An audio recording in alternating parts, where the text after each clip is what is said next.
This podcast is brought to you by the Arte Media Pantheon.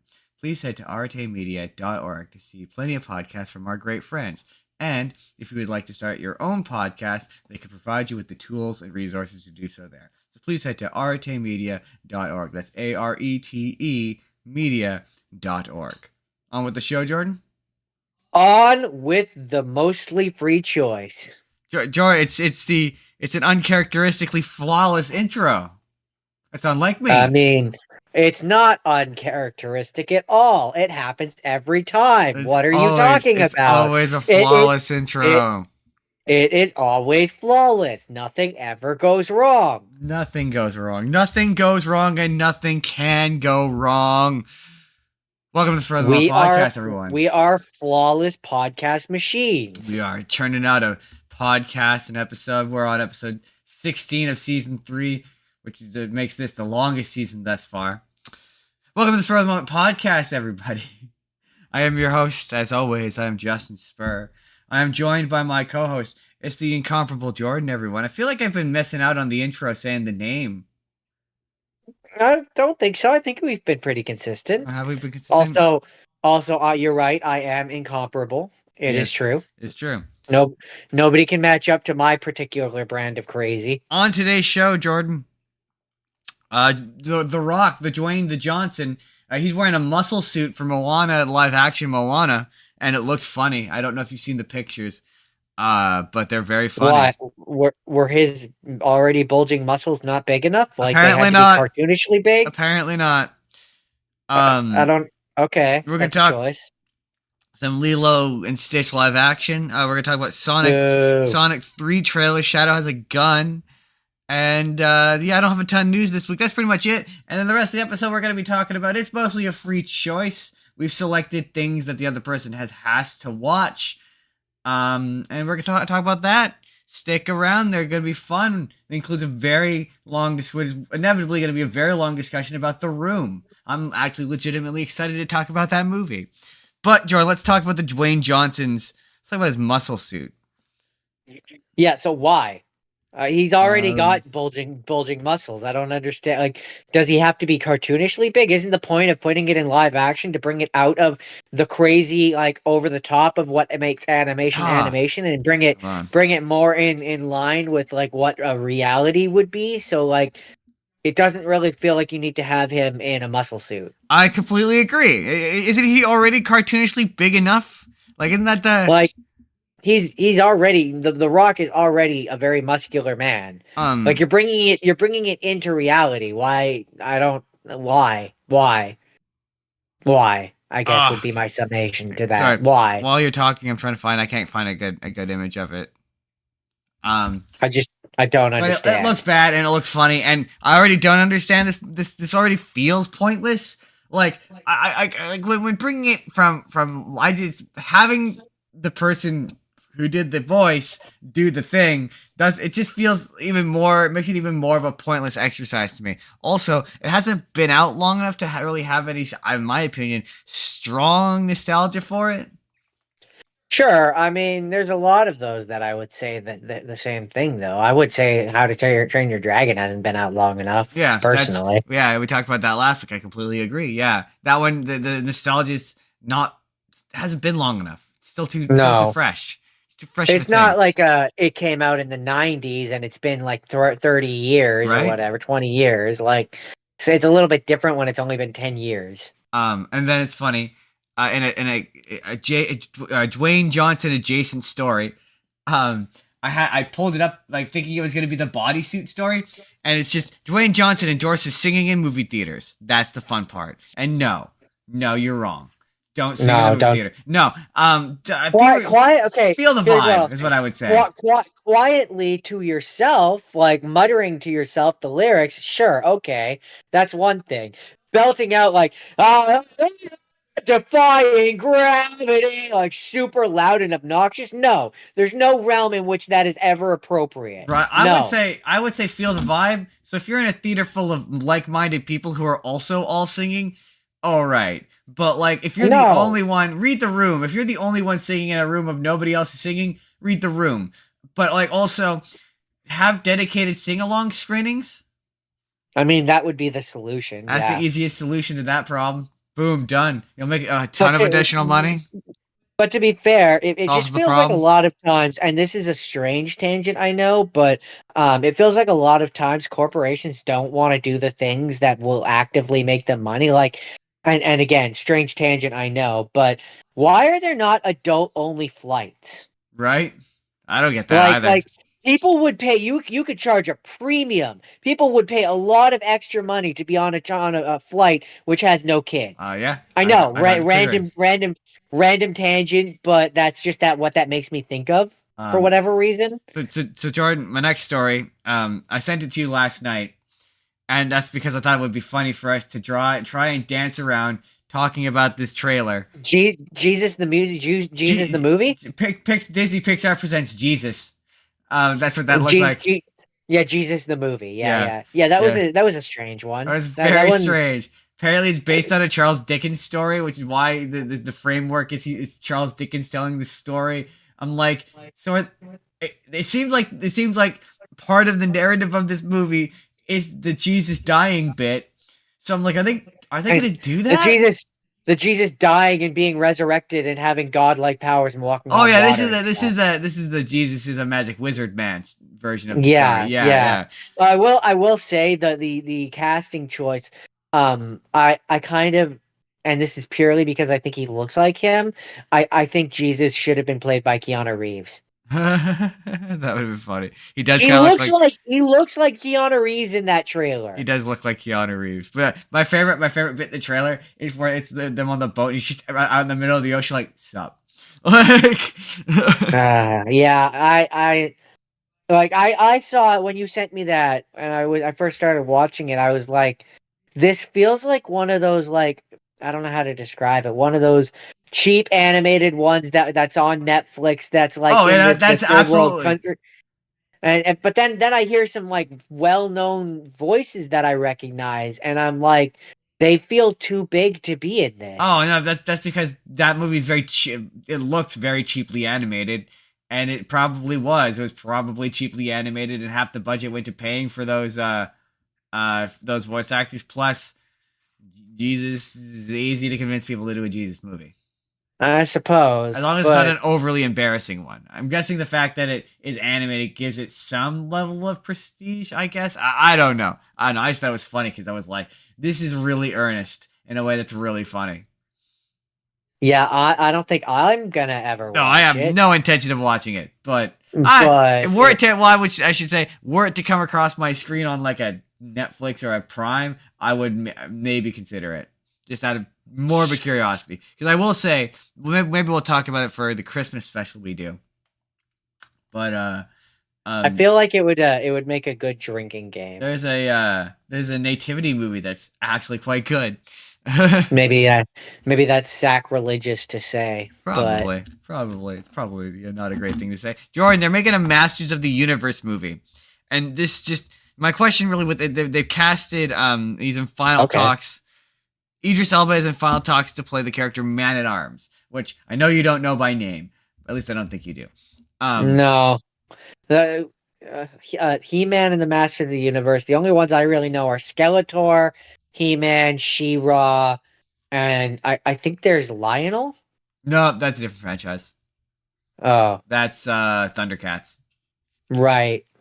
So yeah, those are the three that I So kind it's of funny. So know. people obviously because it's because the color of his skin are upset that Idris Elba is Man at Arms, and I that's for me just sparked the question of do we care? I don't. I have no idea what it's supposed Yeah, to. It's. I find that your level of caringness for situations like that, um, if you are the type of person to care about stuff like that, largely depends on how affectionate you are towards the characters. The more affectionate you are, and the more ingrained they are nostalgia wise in your history, the more pissy and resentful you get when people try to take your toys away. yeah, fair enough. So I don't have a nostalgia for He-Man and the Master of the Universe. So they could change every character in it, and I really wouldn't care. Same, kind of the same way. Um, So as As long as he's a big buff man who has a sword, a magic sword. That's kind of the only thing that I know about He-Man. Right? And he goes, "I have the power!" And then he turns Yeah, into a yeah. As long as he does that at least once he's in a the he's a movie, he's a I mean, blonde-haired, muscular man who goes, "I have the power!" and turns into a blonder, more muscular man. Muscular man. That's what I understand of He-Man. yeah. So you could have a lot of people fill that role. Right? Um.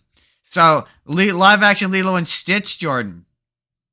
Uh, Look, here's what I will say. If the bench, uh, what is the benchmark for? I mean, yours is non-existent, but they must exist. What is your benchmark for quality in terms of existence? It's a hard question for me to answer because they don't exist. I don't want these. I don't want any of Cause these. like, But if they're getting made regardless, I want the looks and style of How to Train Your Dragon's level of like they feel yeah, similar, but I want a new story. cause hey man, it sure looks and sounds like Stitch. Like it sure looks and sounds like if that's all you're looking I uh, for. I don't think it does personally. It looks Uh, like an abomination. yeah, but that's the whole point. It's supposed to look like an abomination. Yeah, no, it's supposed to look like a koala. It I it mean, looks like an abomination. it looks exactly like Stitch, but he's got slightly more realistic looking fur. Um, No, I look at this Stitch and I go like, there's no way that he could walk around and not have people running in terror. yeah, but that was the whole thing. Is he that was the whole bit in the No, original he movie? didn't. He had people looking at him going like, that's weird, but people didn't run in abject terror from him at Yeah, no, sight. I completely disagree. I think it looks enough to me. To me, the real test of this will be what does Jumbo and Pleakley look like? Like Yeah, that's the other question. they're the things that I'm Or concerned about. Gantu. Yeah, Gantu's the other big one. yeah, but um, I my thing with this is, or I should say, they're doing the marketing, and I saw someone suggest this, and I think it's clever, having it where instead of him ruining the classic animated trailers, he ruins the live action trailers. I could see that. I could see them doing some variation of that. I Yeah, also like saw that would be fun. there was a there was a poster where he was holding one of the coconut people from Moana. Yeah, Uh, that's what prompted me to ask that question. Yeah, and I'm like that's well, fun. what I was gonna say is there it would be a little fun if there was like even one or two references in Lilo and Stitch to Moana, considering they're in the same kind of realm. Yeah, my thing with Not a full on cameo. I don't want Dwayne the Rock Johnson to show up as Maui as what's his, as is Maui in his and muscle suit, interact. No, like I don't want that, but like to have some sort, like even if like someone in the background had a coconut which looked like one of the coconut guys. right? That'd be fun. Like that would be fun enough for me. I'd be okay with that. That'd be very fun. I But but overall, no, I'm sorry. I'm in the camp where there's nothing these live action movies can do for me if they're redoing an animated thing that already exists. There's nothing they can do for me that makes me want them. There's nothing. I Oh, don't I want them. mean, my thing is, there's nothing they could do that's gonna make me want them, but there's stuff you could theoretically do that makes me be like, well, we have them. They're like at least they're kind of interesting. But this one I'm interested in purely because I do have a direct nostalgia to it, and I'm like, I like this franchise, and I'm forgiving of whatever they do with it, even the bad stuff. So like, I'm not.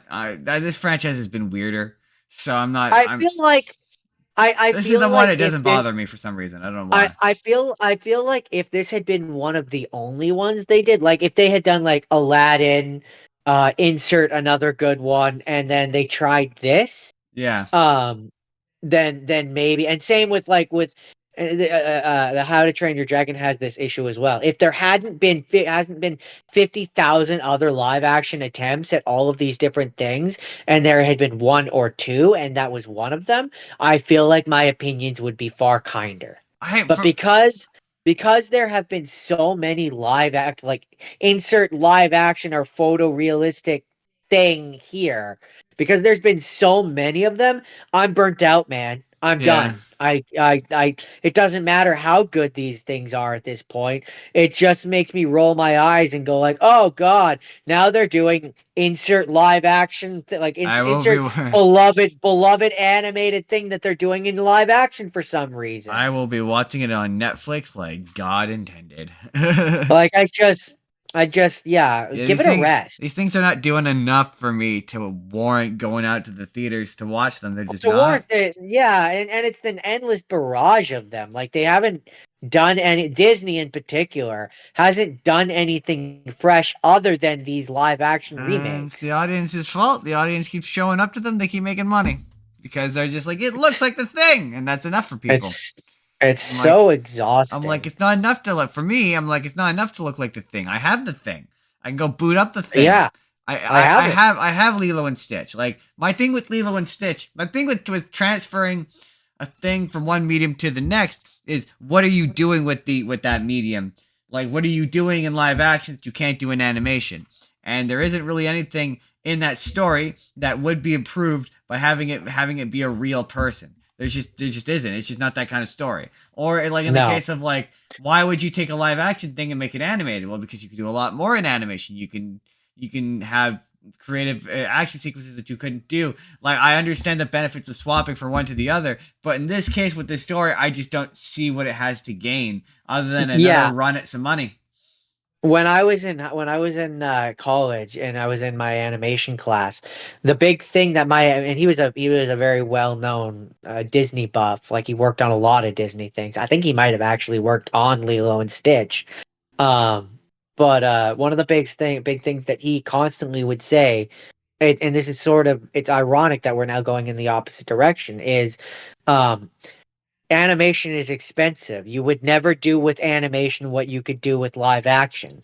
So Yeah. now the fact that we're going in reverse and we're taking stuff that we did with animation that you could kind of only really do with animation well and trying to do it in live action just baffles me. But it's just Like like it's a lot of these. There's no like with Lilo and Stitch in particular. The point of that story isn't that it's animated. Like the artistry of it, it's like it doesn't gain anything by moving it into live action again, other than hey, it's a thing I read, and that's why it looking and sounding like Stitch. I'm like, all right, so they're just gonna say the lines from the original movie again. What was the point? so you know one which I'm a little surprised that we haven't seen the live action, which wouldn't be live action because you can't have this character anyway. It would be the rest of the characters would be live action anyway. Is the Iron Giant? I'm surprised that Yeah, they haven't tried because that one would be fairly simple to do in live action. I mean, Actually, of the relative. ones of the ones though, well, that's where I say the Iron Giant wouldn't be live action. That would Yeah, be 3D. But the rest of the characters are all it'd just be human it'd characters. be a it would be he would be a very expensive character. But yeah, I don't disagree. I can't believe they haven't attempted to remake that or do a Like sequel or do something with it. It's very odd. of of the ones that I think you could do in live action, I actually think that one is one of the ones that works the best. Yeah, that one would. You would get a lot. Yeah, because there's a lot of times where like human faces are just innately more expressive than animated ones. So like, Depends, but yeah, they um, can be. it can be. So yeah, I don't. This was one I don't get it. It's gonna do a lot. I'm gonna have. I just don't. These haven't wowed me. Not none of them have No, wowed me. Some of them no, have. Some of them have wowed me in the sense that they're not as bad as I was expecting. But that's not being wowed. Is that being wowed? no. For me, it's like they've never Oh, wowed me. it's They sort of, at best, they've made me go like, "Oh, that's okay." yeah. It doesn't. It's not as fun as the original, but Yeah. it's okay. The most I get is that's better than I thought it was gonna be. Which like is that praise? That doesn't feel like No, praise. It's that's not. consolation. Yeah, it's not as bad as I thought it was gonna be. I thought it was gonna be pretty It's bad. not. It's not praise. That's Like consolation. I think it was the Lady and the Tramp. I think was one of those where I was like, it's not bad. It's It's fine. fine. I quite enjoyed it. But anyway, let's talk about Sonic Devoid of 3. any soul or emotion, but it's fine. It's fine. No, that one I think did have soul and emotion. I think that was actually not bad. Um, there's a new trailer for Sonic 3 that dropped, and it looks fun, and I'm very excited for it, and I can't wait for it. But my God, do I hate the fact that Gerald Robotnik is both alive and being played by Jim Carrey. I can't stand it. I hate it so much. Yeah, it's especially upsetting because it's like, okay, so they've got Maria, like they're doing the Maria thing. Yeah, just So pitch perfect, so, Maria. but the thing is that it doesn't make it so how Gerald gets killed for the actions that he took up on. He's a scapegoat.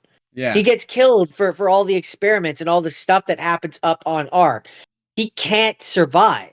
that was How does he just manage to? How does he manage to survive? Like, because like the thing is that lore wise, we're gonna get super nerdy here. deep into Lore Sonic wise, lore. when he's up on Ark, he's not just making Shadow. He's doing a whole bunch of other experiments, most of which, as I understand them, are kind of not okay. Like Yeah, that's kind of the point. Like the president and like the governments and stuff are pressuring him to do stuff. He's essentially hunting for immortality, yeah, and so you can imagine the experiments that go into finding immortality. So yeah, when Gunn comes in and shuts it down, they kill everyone aboard Ark, and then he gets punished, like he gets sentenced to death as the scapegoat for it. He can't survive. yeah, There's no way yeah. that doesn't And undercut just all of it. dramatically, there's all these shots in this trailer of like Shadow looking sad with Maria, where you're like, and then there's just Jim Carrey over here mugging as Gerald Robotnik, completely undercutting all of the drama involved in that character. It's not just the fact that he's still alive, although that's not helping matters. It's the performance, it's the prosthetics, it's how the character looks, acts, behaves. He's affected. Like the worst line in the trailer Yeah, is when Robotnik is walking out with him. He's like, "Look, it's two of us," and he's the same character. He's the same character. It's like, yeah. Gerald what? is supposed to be like this What are soft, you like doing? he's very different from Robotnik. Like he's very, very different. Right? And so the fact that you just have him being the same, it aggravates me because Right? everything else feels so faithful, and it just comes across like Jim Carrey's ego got in the way. I honestly don't know. Cause like, I mean, Well, it he still does. could It have, he does come still could across have that played way him. because it does come across that way. Like he didn't want him to just be a one-off character that was in a video. He's like, I want to be able to come in and do two different characters and play against I myself. It guess, was yeah, I could see absolutely it that. was absolutely his ego because everything else, Shadow is very faithful. Maria looks very faithful. Everything else feels very I mean, you faithful, got the except Eclipse Cannon laser in there blowing up the moon. yeah, Like, yeah. Chow Except Garden. for Chow except Garden. for the thing that fucking Jim Carrey is doing, which is Gerald and Robotnik. And even then, Robotnik is fine. I have no issues with I, the way that he chooses to play because that's how he's always I, been in this movie series. So that is this world's yeah. Robotnik. I can get past that. But no, Gerald is the one sticking point because no, he should not just be a clone of Robotnik. No, because it makes him a decidedly less interesting character, and it just Un, makes this un, story unless not make uh, sense. unless they go with this, and this would be stupid and would make my eyes roll. But unless they go with a plot thread of Robotnik is literally a clone of Gerald, I mean, that would be it dumb. it would I be could see dumb it. and it would be completely out of left field. But I could see them doing Because that. like I could see them doing it. I do see them doing a thing of where they Gerald isn't his grandpa necessarily, or like basically where they cut out Robotnik's parents. Because like if like just like he's just like Robotnik. So who wound up with this nutcase? Like that's my thing. Is like he's just I don't like the characterization, and it's enough to like No, almost ruin my enjoyment of it this, it which is a taints it. shame because I really like Shadow. Keanu Reeves. I have got a video of Keanu Reeves doing, and it's funny because you're like Jim Carrey ego, but he's having so much fun promoting this movie. It's very weird. I think I sent you a clip of him describing Shadow, and Yeah, you did. it's made me look like kind of an ass because he's like, yeah, he looks like he's genuinely enjoying himself. To a degree, but that clip also proves that he knows nothing about Sonic because he says that Shadow has teleportation powers, which he doesn't. He's using chaos control. I mean, is that not technically teleportation powers in a sense? It's not. No, it's warping time. Is warping time not theoretically what teleportation No, is? I'm just saying he doesn't no, get it's the. not. I'm just saying he doesn't call it chaos Night, control, but it's. Nightcrawler's powers are very different from stopping time and moving. Powers are different from Gildo's powers, where Gildo holds his breath, moves, and time then continues once he lets his breath out. Moving time is very different than teleporting. Yeah, but also chaos control also in other versions does move space because in Sonic X they wind up in a whole new dimension. I mean, it depends on the version. I'm just saying it is That, technically correct. but my point more though is Theoretically. that I absolutely see it being a thing where, yeah, you're right. To cut out the question of Robotnik's parents, um, he's just a clone of Gerald. I could see that. Yeah, I wouldn't love it. It would also explain because clearly they're gonna go push in the direction of like this is a genetic thing. Like she has a genetic illness, so he has genetic creations. Like that's that. Like, but there's no way BioLizard isn't in this. I'm calling it. I will be absolutely surprised if he's not. I mean, they did, and I always go to this, but like in terms of like So accuracy to the games, the giant egg robo was a genuinely impressive thing to see on screen. on the one hand, yes, I absolutely believe it. On the practical side, I should say, I believe that there will be some variation of the BioLizard. But, and I'm just throwing it out there, maybe it's Metal Sonic that's firing off the Eclipse cannon. I mean, I know people want that. I don't. I'm like, if we're doing Sonic Adventure, I mean, I wouldn't be dissatisfied with Metal Sonic. Don't get me wrong. Don't get me wrong. Um, but I really genuinely want BioLizard more because I want BioLizard that's because the it's more thing. accurate. But I'm just in the one trailer they have Sonic giving him a quill, and that sets up. I don't disagree. So it's like I could see a world where it's Metal Sonic who's firing off there. I don't disagree. Also, Um, apparently Keanu Reeves he's really yeah. Oh yeah, Shadow has a gun. I don't know if we mentioned that, but apparently I Keanu Reeves mean is that's really. that's not news. Shadow's had a gun before. I think people they were expecting him to not have a gun. But that's a heck of a reference.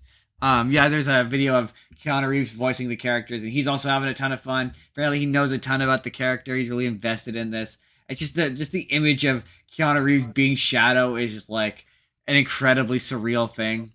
I think it might be Right? the most surreal thing in all of this. Although Jim Carrey being Robotnik is pretty surreal. Jim Carrey coming back for a third film is pretty Yeah, surreal. yeah, that's pretty insane. I Um, can't believe like he clearly loves this character.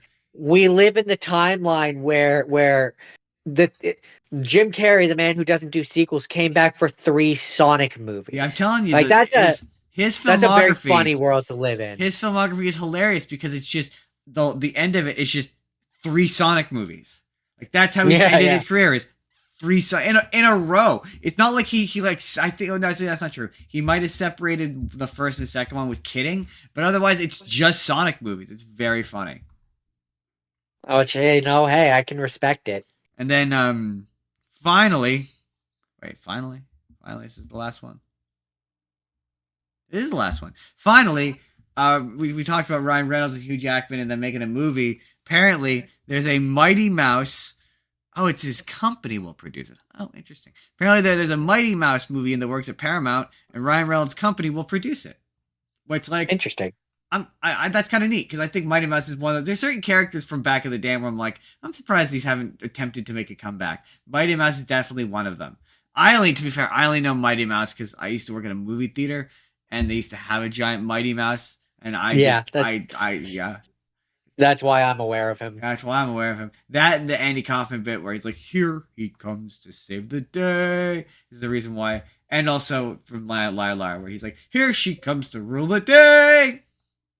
Those are all references to Mighty No, Mouse. I wouldn't have gotten those. I only knew about the thing at the theater. Oh, really? Oh, really? You don't know the theme song to Mighty Mouse? Here he comes to. I've not said it 3 times. No. I mean, I do now because you've said it 3 times, and I have context clues. We're talking about Mighty Mouse. You keep saying it, but prior to this, no, I don't The think I thing would have. with movies now though is it's always disappointing. You're like, oh, is it gonna be a real movie or is it gonna be like a streaming movie? Because streaming movies aren't real movies, I mean, they're the equivalent of straight to DVD movies. right? They're not real movies. Real movies go to theaters. They get a theatrical run. and get people pay a lot of money to watch them. Or they use CineClub. This episode is brought to you by CineClub. This Use episode is CineClub. not brought. This episode is not brought to you by CineClub, but it could be. It could if be. they would if they would allow us to. Pay us, we would absolutely. CineClub, Cineplex, pay us. We will promote your thing. We use it regularly. It's amazing. Yeah. No, this In episode. fact, we should look into seeing if we can make that a thing. Trying to find. See if I can Google Cineplex's affiliate program. I suspect we'll probably get rejected. Like Best Buy reject us. Best Buy rejected us. We want to affiliate. We want to sell your product. You have nothing to lose. All 81 of our subscribers would love to buy your stuff. Speaking of buying stuff, today's episode is actually brought to you by Jordan. Let me ask you this question, Jordan. Let's say you have an awards season coming up for your podcast network, and you want a round of trophies for all your podcasts. You might win an award. Where might you get a trophy, Jordan, for that trophy award winning ceremony? TrophySmack.com using our link in the description below. Justin, sir. Excellent. And if you use that link, you can have such quality products like this. Look at that quality. Look at that sheen. Look how it shines in the light.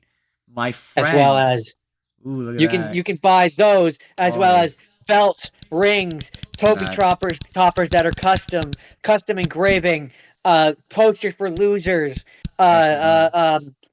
and the thing that he is showing off to the camera. You can have all of those using the link in the description below, using our link, sir. That's TrophySmack.com. Use the link in the description below. That's it. That's the end of the sponsorship check. Move on to the show. Second half of the show, Jordan. Sir, yes, sir. Jordan, remember when we used to call the second half of the show Book Report? We stopped calling it Book Report so long ago. Yeah, then we called it media analysis. General media analysis. Because that's what it actually is. That's what it is. We are generally analyzing analyzing the media that we have chosen for the week. Or the week, generally.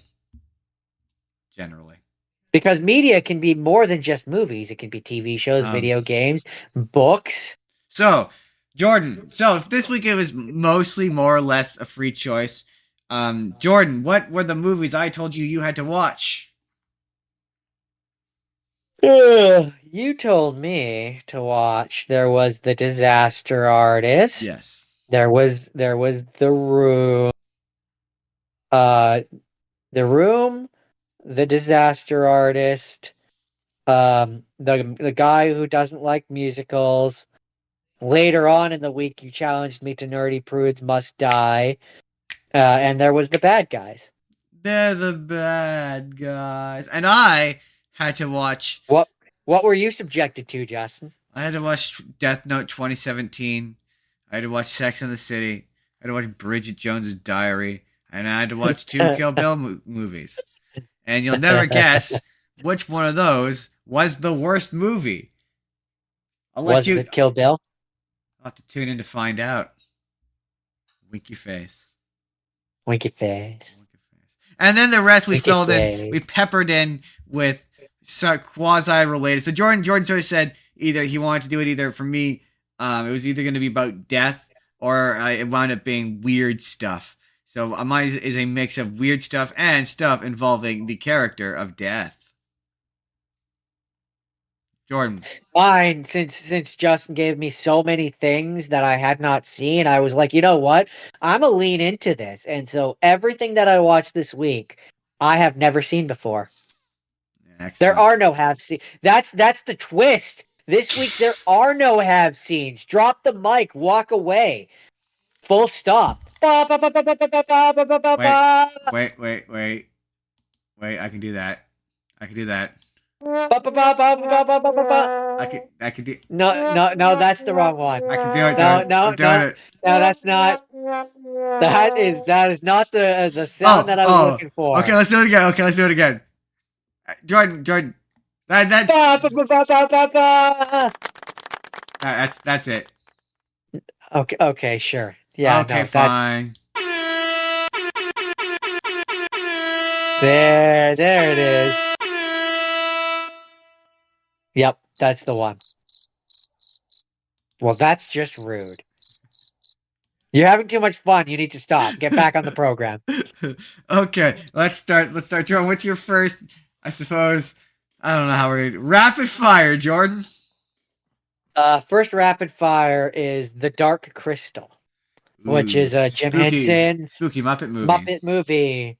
Um, it was fun fact, did you know that there was a TV show? I A did. 2019 Netflix series? I did because I was tempted to watch the. I did not know that, but that was interesting to find out. It's apparently a prequel. Huh. Um, I did not know that. yeah, it's a prequel to the movie, and it shows the whatever the main character's race was called. Um, it shows those trying to resist the evil ones. Oh, well, right then. And spoiler alert, they must have ultimately lost because by the time of this movie, there's only the two of them left, Adam and Eve, if you will. Um, I don't actually remember their names, but um, there's the two races, which I guess were split from the one race, and so there's the bad Muppet looking ones and there's the good Muppet looking ones. I gotta say the puppetry on this is very I mean, it's impressive. Jim Henson. He's the Um, master. I know, and it was just very interesting to watch this because it definitely came across like he wanted to really prove that the Muppets could be more than just Sesame Street. I mean, to be fair, that was his desire for most of his career was to be like, they're not for children. Or not just for They're not children. just for Um, children. They're for everybody. um, but yeah, I mean, I don't have that's kind of all I have to say about this one. I liked it. It was fun. Definitely for a family movie, it was a little dark, which I guess is ironic because it's called The Dark Crystal. Yeah. Yeah. Um, but overall, I enjoyed it. I enjoyed this one. I can't believe I'd never watched it before. That was kind of a theme that I had this week. The secondary theme is I can't believe I didn't watch this before. Fair enough. Fair enough. But yeah, considering it came out in the '80s, pretty good. Holds up pretty So well. so you have watched original Death Note, the anime, Death Note anime recently, right? Reasonably recently. Reasonably, well, recently enough. So when I ask you clarifying questions about this, the original version of this, you'll be able to answer me because I Up had to a up to a point. okay, I but like at least the first like 10 or so episodes, right? yeah, Okay. that I should be able Good. to do. So yeah, Jordan wanted me to watch Death Note from 2017, the American adaptation of it. And so obviously I was like, I need to watch the original, but I don't have time to watch the entire show. So I watched the live action movie. And like number one, substantially worse than I remember. Um number two, um I oh man, but it was a real nightmare to find. I could not find it anywhere to stream. And yeah, getting it to download, and then I finally got to download, and then it didn't have the right subtitles, and then I got confused because so the show it starts pre Kira, right? He's just a regular guy, and then he finds the Okay, notebook. it starts like literally the first episode. It's him in school, and like it's got the whole monologue, and he finds within like the first 5-10 minutes, he finds the Death Note. Interesting, and he's a high school student. Yeah, Okay, I okay, believe he's in the last year of whatever Japanese school looks like. because the change, and this is just fun because I obviously watched this in Japanese. And fun fact about me, I'm learning Japanese, and so it's just kind of fun because I was kind of looking away, and I heard him say I'm gonna fuck this up because I'm live. But he's like gakusei, which is a university student. And I was like, hey, I know that word. So that's where I realized. Yeah, I was like, oh, I think they've aged him up. So he's a university student instead of a high school student. Yeah. So basically, in the show, um, like in the first 10-15 episodes, something like that, there's a certain point where yeah, he graduates high school, and then him and Ryuzaki are at the same university. Oh, okay. Ryuzaki being L. Yeah. Oh, gotcha. Oh, okay. Okay, that makes sense. And that's where L kind of reaches out to Light, um, and is like, yeah, yada yada yada, and they kind of end up meeting, and then he brings him into the investigation. He's like, yeah, you're a suspect, Yeah. and Okay. they're working together and stuff. So in the movie, Okay, the big thing about Light, the Japanese version of Light, at least the live action version of him, is yeah, he's kind of a total sociopath. I mean, Like, yeah, that's kind of the point of his character. yeah, but he's like a genius sociopath, right? It's a big Yeah, point that's of kind of yeah. the point of his character. And it's yeah. I thought it was okay. Like it starts off with Kira is already active, and so I thought I had accidentally downloaded the second one because I was like, Uh, why is he active? I'm like waiting for it to like him to be a normal guy, but Kira's already killing people. So then I started to download the second one, which starts at the place that the first one ends, which is Misa gets introduced and she's about to be attacked. So I was like, oh, okay, no, that's definitely the second one. So this is the first one. So they don't acknowledge that he's Kira really until like 10, 15 minutes in. And then they're kind of like, yeah, he's just a regular guy until he finds the notebook. He's a law student who has this idea that the legal system is ineffective, but he's otherwise just a regular person. Interesting. Yeah, that's definitely a change. Yeah. He's like a popular person, but he's still just and he's got the girlfriend. The most important part is he's got the girlfriend. Misa. Not Misa. He's got another girlfriend who Oh, interesting. he's dating at the beginning of it, and they go through the bit where he meets Ray Pembar, and you've got the his girlfriend who's an FBI agent. And one of the details I appreciate is when the characters are American, they're American and they speak English. Oh, that's the neat to it. That's an interesting. Yeah. Yeah. And so all the FBI agents who die are all like American.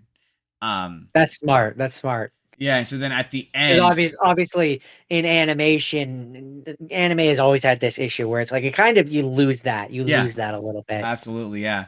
And it ends with him like killing the girlfriend and the FBI guy, Ray Pembar's girlfriend. And it's like, yeah, man, he's just a sociopath. Like it's not about killing bad guy, and the notion of who is a bad guy and who's not a bad guy, and what gives him the right and all that sort of stuff. And it's like, yeah, he's just a sociopath. Just a fairly. I mean, again, to be fair, he always was. In the anime, he refers to himself as the god of the new world. That's pretty sociopathic. Yeah, absolutely. My thing with Death Note, the anime, is it's been a long time since I've read it. I've never watched the anime. I've never finished the anime, but the manga, I've read the manga. And I just remember at a certain point after L dies and he becomes new L, it becomes so unrealistic that none of these cops are able to figure out it's him. Which is why the movies just kind of cut to the chase of having it be like, yeah, it's immediately apparent it's him. He's really suspicious.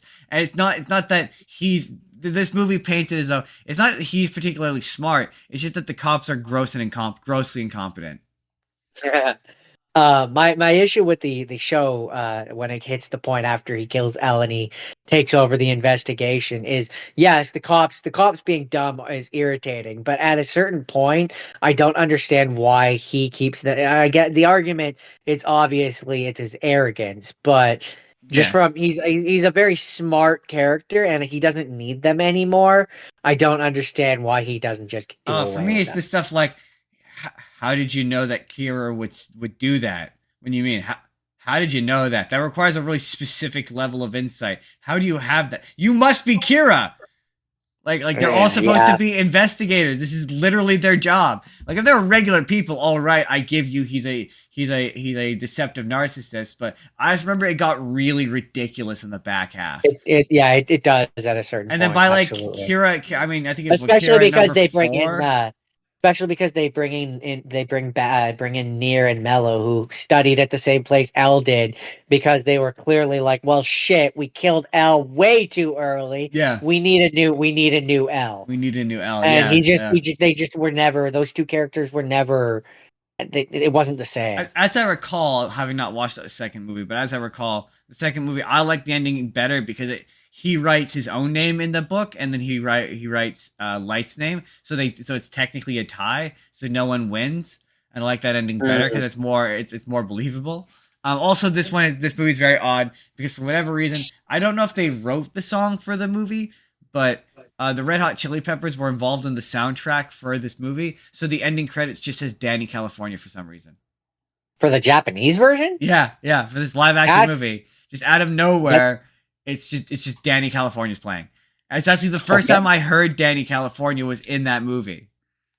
that's I very remember it being random. the second one. I remember it because my Japanese teacher would showed us like clips, or he had taped VHS recordings or something. But I just remember him playing us this little bit of an episode, and one of the commercials was Death Note. And no, I think I had heard Danny California because I was like, what the is that Danny California? That's so weird. It's so random. Very odd. But yeah, Very random. that was Death Note 2006. Um, so my second rapid fire. Um, so when I picked Dark Crystal, I accidentally picked Dark Crystal because I was actually trying to get Labyrinth. Um, and I got about 20 minutes into it, but I obviously never watched either. I only knew about Labyrinth because of Muppet Babies does a parody of it in one episode. Yep. So that's what I thought the Dark Crystal was. And I got about 20 minutes into that one, and I was like, I'm not seeing David Bowie. Why isn't David Bowie in this Where's movie? that David I'm Bowie like, codpiece? I remember he was in this movie, um, and that's when I looked it up, and I'm like, oh, that came before this one. Okay, so then next night I was like, okay, well tonight I'm gonna watch Labyrinth, and I watched Labyrinth, um, and I like the Dark Crystal more. Fair. Maybe that's a hot take. I don't know. I don't know enough about either to.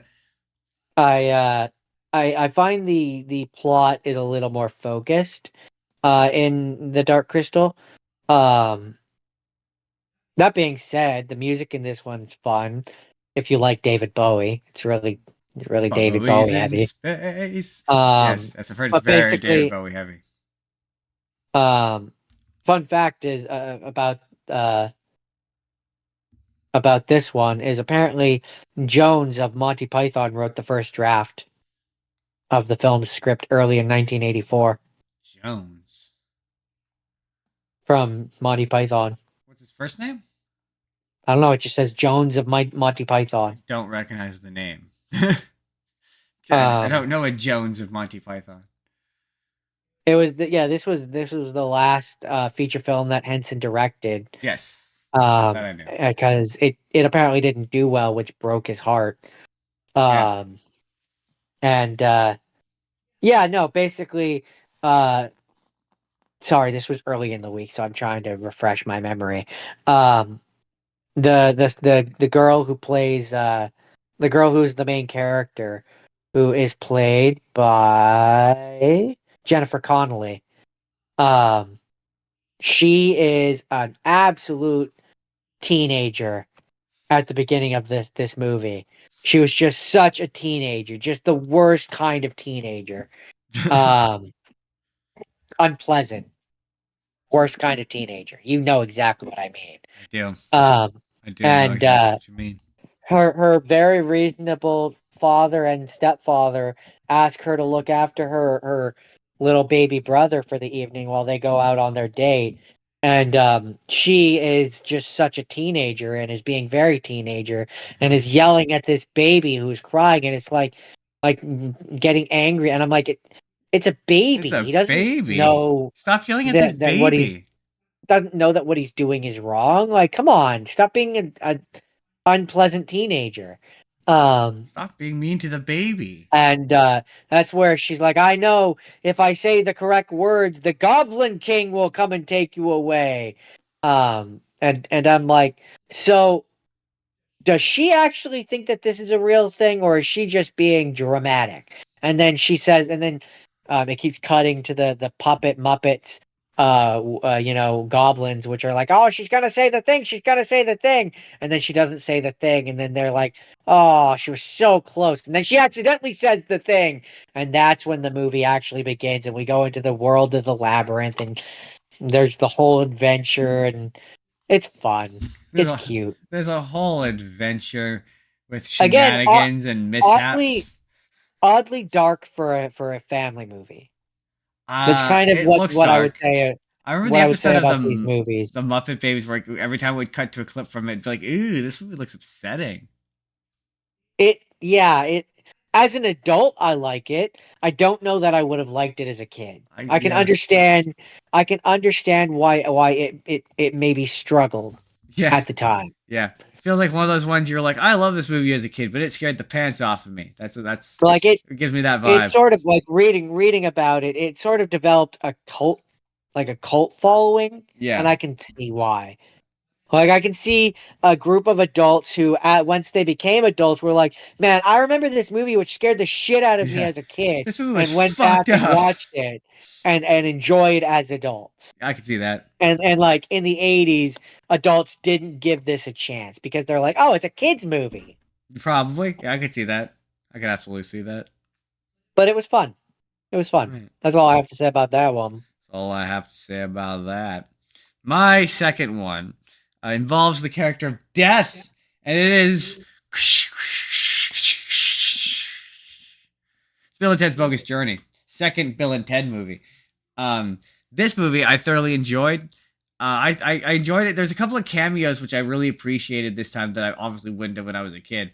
But at the battle, I'm gonna jump around here a bit. But at the Battle of the Bands, Primus is there, and he's singing one of the. I'm like, I recognize the song, and it's one of the songs they sang in that South Park concert video, and they're like, and thanks to Primus, and it's like clearly Primus before like they do South Park Primus. I'm like, hey, I know Oh those yeah, guys now. It's just a really that's weird funny. cameo. But there's a lot of like quite upsetting looking body horror where you've got like the robot Bill and Ted, who are great by the way. Keanu Reeves and Ted Bill Winters as the evil versions of Bill and Ted are fun because they interchange between being like oddly like evil and sinister and like really quite evil to just being Bill and Ted. Like Right? it's And you can tell they're having a blast. there's a really funny shot though. My favorite bit is where they show up to retrieve Bill and Ted, and the each of them grabs the other one, and there's a brief moment where you see over Bill Winters' shoulders that it's clearly not Keanu Reeves. Like it doesn't look anything like him. But there's some genuinely good body horror where like they like pull off the Rip the face yeah they off. pull the face off and I was like oh my god Or they rip their chest yeah open and it's got all the wires. the face was particularly upsetting because it just kept going. I was like oh my goodness, like imagine these poor kids, like your leader's just like your like ancient like leader or whatever shows up and rips his face off. That would be upset. And then when they're in hell, the grandma, that was actually kind of upsetting. I was like, oh, that's legit upsetting. Oh, the different hell scenes. Yeah. Yeah, Yeah. yeah, yeah. The Easter Bunny. Oh, the Easter Bunny was also scary. I was like, I remember this being kind of scary when I was a kid. Creepy. Definitely creepy. Definitely Is it a creepy. kids movie? I would say no, I don't think so. I think it's PG I 13. don't Yeah, I don't think it's a kids movie. I'm pretty sure it's PG 13. And then obviously Uh Death. They play Death in all the games, which is really funny. Those scenes are very yeah, funny. Yeah, that playing is a Death. twister. You have sunk my battleship, Who have sunk my battleship? which is very Don't you funny. don't what was it, what does he say when he's playing the bass? You something with the Reaper, dance with the Reaper? Do you dance with the Reaper? I can't remember. Uh Station. Station. Oh, Station. it's very much they felt like they thought that Station was gonna catch on as like something people said. It just didn't. Station. Station. Station. Station. And obviously Station. the big scene at the ending where they do the big song that saves the world, which might God gave rock and well, see, roll. No, that's not where they do the song, Justin. That's the point of the third one. no, there was not canon.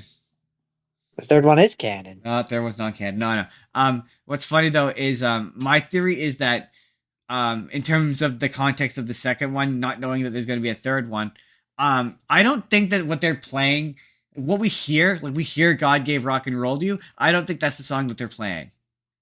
Because there's vocals, and you notice not one of the band is singing. Who's singing the song, Jordan? God. So what I'm saying, Jordan, is the song that Bill and Ted is playing is in fact not God gave rock and roll to you. So what you're saying is it's a real Tenacious D tribute situation where Yeah, tribute isn't actually about the song; it's just a tribute. right, exactly. But in this case, they are playing the song. The audience is hearing the song because, like, the ending credits go on to explain how they basically saved the world off the back of this performance. So the audience is hearing the song, but the actual song it's being that we're hearing is not in fact the song. Like, the Okay, fourth wall okay. audience. I acknowledge your headcanon. I respect it, and I don't dispute it. Is it because I've justified it accurately? Jordan, Yeah, no yeah. one was singing. You've given adequate explanation. I'm just saying, watch the scene. And No one, there are no until microphones. That's all I'm saying. the third one comes around and completely disproves Yeah, everything. except for at the end of the second one, and I can't remember. I think I've only watched the third one once. But the third one I don't recall. They both have sons, and in the movies they have Daughters, daughters. No, in the third one they daughters. have daughters, but at the end of the second movie, he's like Bill Junior. He calls him. I'm pretty I sure mean, I could just believe that he's an idiot. he just thinks that is. I can't. To be fair, I can't remember if that was a I, bit in I the. could believe that. I could believe that for the first 5 years until they started looking like girls that they just thought they were boys. I can believe it too. It's an in character thing. I just don't remember if the movie explains it or not. Explains or if they just went like, Uh, retcon. I don't remember. They probably just retconned it. But yeah, it was fun. I enjoyed it. The version of God Gave Rock and Roll to You at the end of this movie is my favorite. The one with the with the guitar solo. It's my favorite version of the song. That's That's it. fair. That's Bill and Ted's Bogus Journey. Yeah, where they see where they get killed and they've got him like hold over the canyon. It's actually pretty impressive. Like because it's straight. Like there's a couple of moments where it gets hinky, but it has like in terms if you think consider the fact that I think this came out in the '90s, late '80s, it's reasonably impressive looking effect. Okay. All right. All right. Okay. All right. All right. Okay. So my next rapid fire came out in 2024, and it's a movie called The Fall Guy. Oh yeah, I Uh, want to watch that movie. I hear it's depending on who you talk to, either really bad or really good. I had fun with it. I thought it was a fun one. That being said, I don't believe that just because you do stunts, you can be a superhero, or not a superhero, but like a spy, whatever you want to call it, like go out and save the day, as it were. Likely not. No. Um, but it's fun. It's a fun movie. Um, Apparently, it's loosely based on a 1980s TV show. Mm-hmm. I Um, believe it's an Australian TV show. I think. but you got Ryan Gosling, you got Emily Blunt.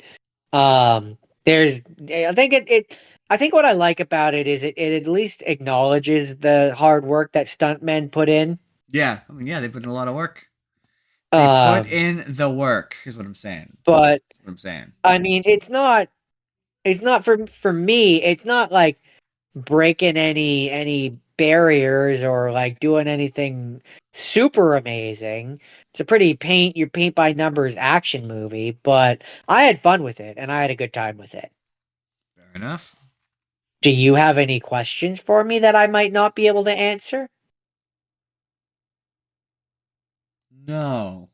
No. I want to see this one. I hear it's good. How are the action sequences? Like, did they? Because I hear that there's a lot of practical stunts that happen in this Again, that I think it apparently looks dope. look good. I like the ones where it's like where they're on the set, and so it's like you're seeing it as if he's this like he's basically just doing stunt work. And Yeah, I kind of I enjoy seeing that kind of stuff. I think that's fun. I'm a big fan of the Waterworld stunt show at Universal Studios. You have never seen it. I have once when I was a child. Okay. That's the Fall Guys. You'll notice, Justin, I had 10, but a lot of them are going real quick. All right, my next one is a little movie called from the 2000s, I think. I don't remember the year it came out. It's a movie called Monkey Bone, starring Brendan Fraser, one Carlo Esposito, um, and other famous people who are not coming to. Whoopi Goldberg's in it as Death. That's the connection. And Brendan Fraser plays cartoonist Stu. Don't remember his last name. And Stu winds up in an accident and inadvertently winds up in a place called downtown, which is a place you go when you're in a coma, and it's a place for dreams and whatnot and figments of your imagination. And he needs to get back to being awake, but he gets tricked by Monkey Bone, and the Monkey Bone steals his body, and he has to stop Monkey Bone because Monkey Bone is using his body to merchandise Monkey Bone, which he doesn't want to do. And I mean, he's also stealing his life. he's also stealing. It's like there's a funny bit where you find out that basically that the Dream Lord, the Lord of Dreams, played by one Carlo Esposito, which I didn't even recognize him. I was like, he's in this movie. I spent the entire movie, and it took me a while to realize, oh, that's him. It completely disappears into the role. It's really quite impressive. But yeah, he tricks Stewart into basically stealing a death pass, and the figments they can go back and take over your body. So you find out that not Steven Spielberg, Edgar Allan Poe, he was taken over by the Raven, and then Stephen King, he was taken over by Cujo. And I went, really, Cujo, not Pennywise. Seems like Pennywise would have been funnier and probably a little. I just Cujo, really Cujo. And yeah, Pennywise would have been too on the nose, I suppose. Yeah, but yeah, the deal being that he creates nightmares for the nightmare guy, and he gets to keep Stu's body. And it's really kind of a fun performance, like when Stu in the Monkey Bone as Stu and regular Stu are two completely different performances. Brendan Fraser does kind of a fun job doing both. The animation is directed by Henry Selick, who did the Nightmare Before Christmas movies. So the animation is stop motion animation. So Monkey Bone is a stop motion animated character, and he's really fun. He's really fluid. I imagine it was very expensive. It did not do well, and I understand why. It's one of those movies that you've seen Monkey Bone, right? Obviously, you remember. Oh yeah, definitely. It's a movie where I understand why it didn't do well, because it's too weird, gross, and scary for kids, but it's too weird and silly for adults.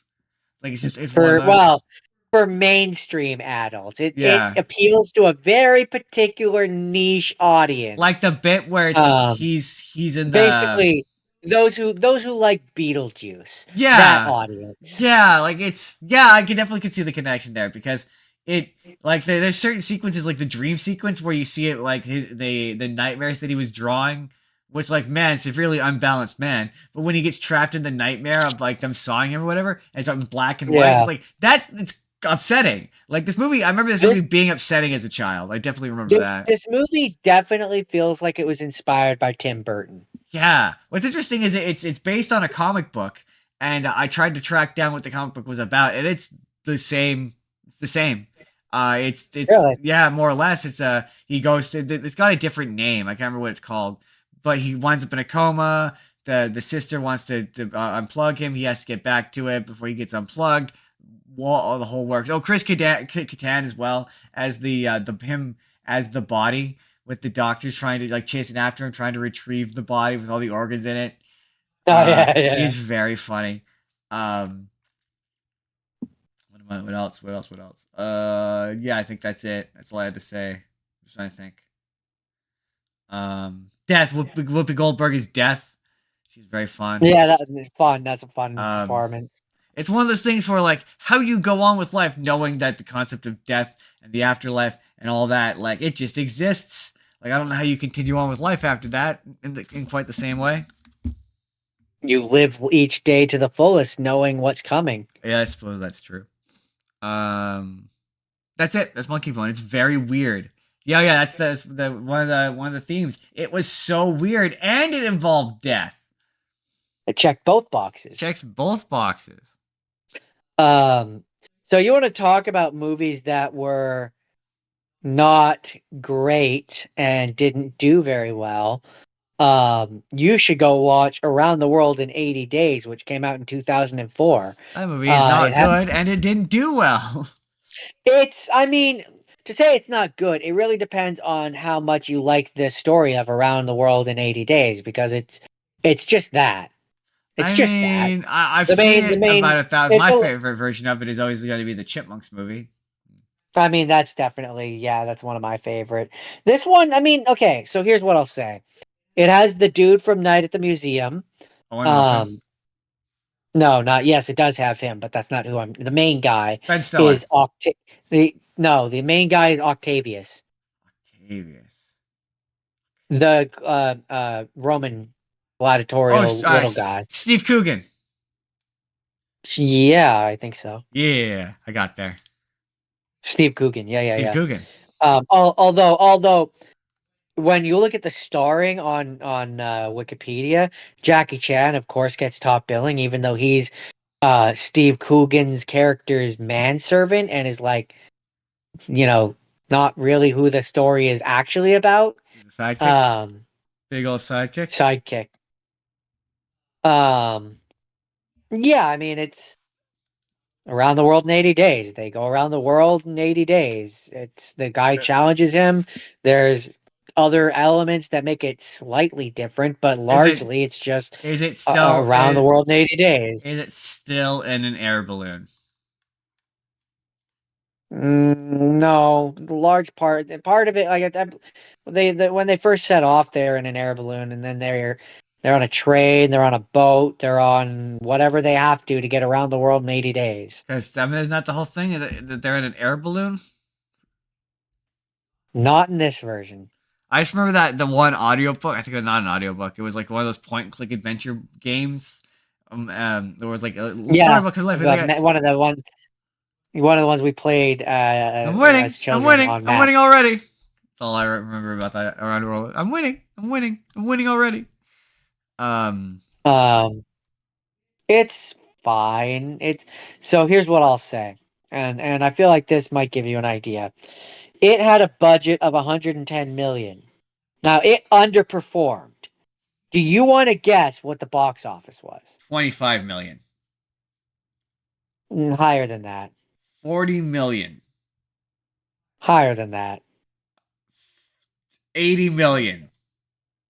Lower than that. 60 million. Higher than that. 75 million. Ooh, you're so close. A little bit lower. 70 million? A little higher. 70, Little higher. 72.5 million. 72.2 million. Give the man a prize. Yeah. Nailed It only it. took him 17. Yeah, no, definitely got it on the first try. First try. First He try. did it on the first try. Hard cut. Got it in the first try. And what was the budget? Sorry. The budget was 110 million. Oh, so massive bomb. Yeah, it Massive, did not big, do well. Big old stinker. Yeah, production costs of about 110 million, and estimated marketing costs of 30 million. Yeah. And it so see, this is where it's weird. I guess by the end of its run it got 72.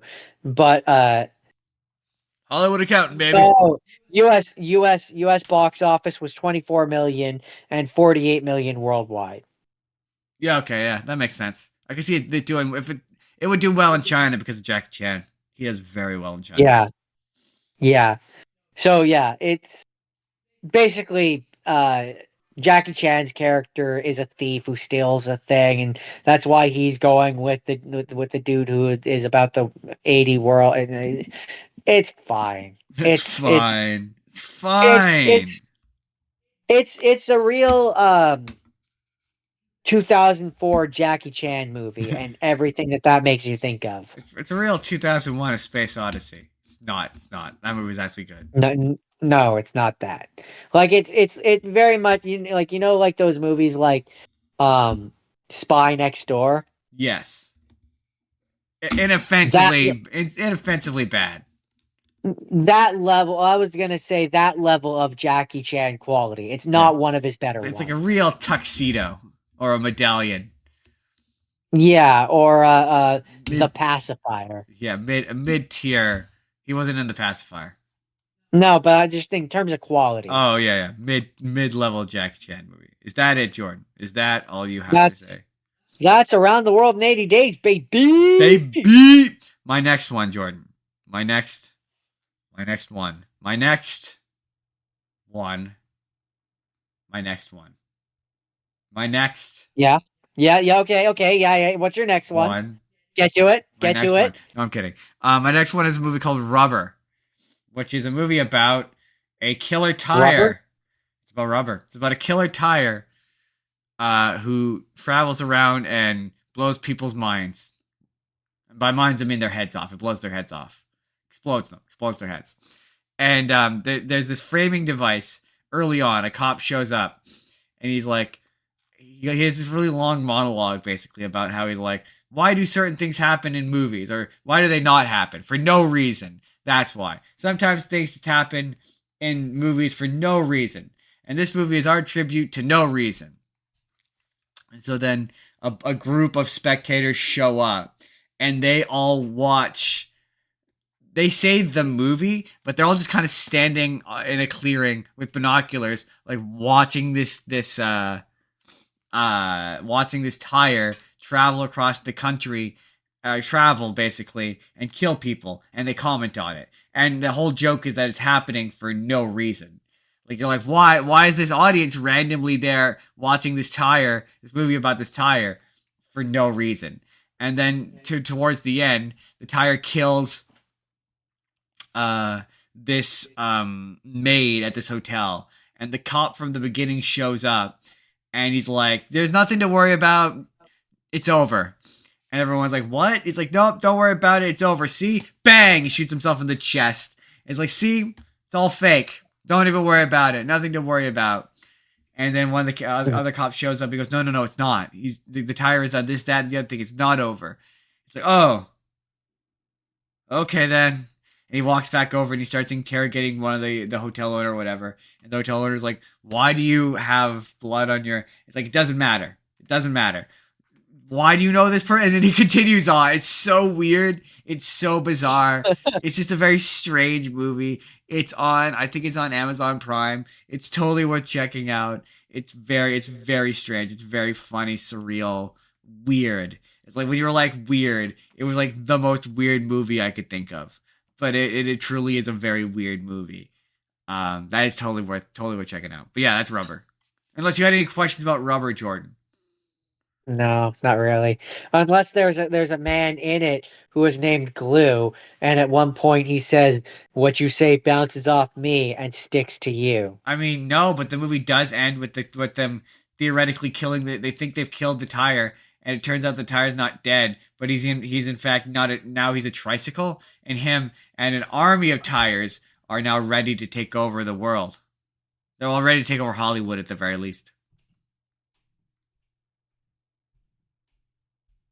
Okay, I'm gonna not acknowledge what you've just said because that sounds weird. So my last my last rapid fire um is called That Awkward Moment. Um, which is defined as a American bromantic comedy drama film. I will never forget that movie. because the first time we watched that movie was after Jordan had gone through a very bad breakup, and he was very sad. And I said, "Let's go watch a movie." This? You absolutely have. It's the one I tell this story about where I made you go watch it, and the entire time you fumed at me because this movie is about relationships. Oh, is that this one? That's oh, okay. Well then, I guess I've seen. I didn't remember. I had no memory of this. I must have been so angry that I blocked it out. Yeah. I'll never forget it. But we drove out to Metrotown to watch it, and you were just pissed the whole time. Like, Zac Efron. Why did you make me do this? Michael B. Jordan. Yeah. Otherwise, it's a completely forgettable movie about nothing. It's the only reason why I remember it. It's very forgettable. That was going to be my main thing. I was like, I watched this and I've kind of already forgotten a lot of the details. I just know that it's about three guys who promise to not be in a relationship, and then they all get into a relationship. Yeah, and all of the relationships are boring. Nothing interesting happens. There's a weird joke about peeing while you have a boner. That's it. That's all. Yeah. It's not a very good movie. No, it's really not. It's the other bad movie that Michael B. Jordan and Miles Teller did together that's not Fantastic Four.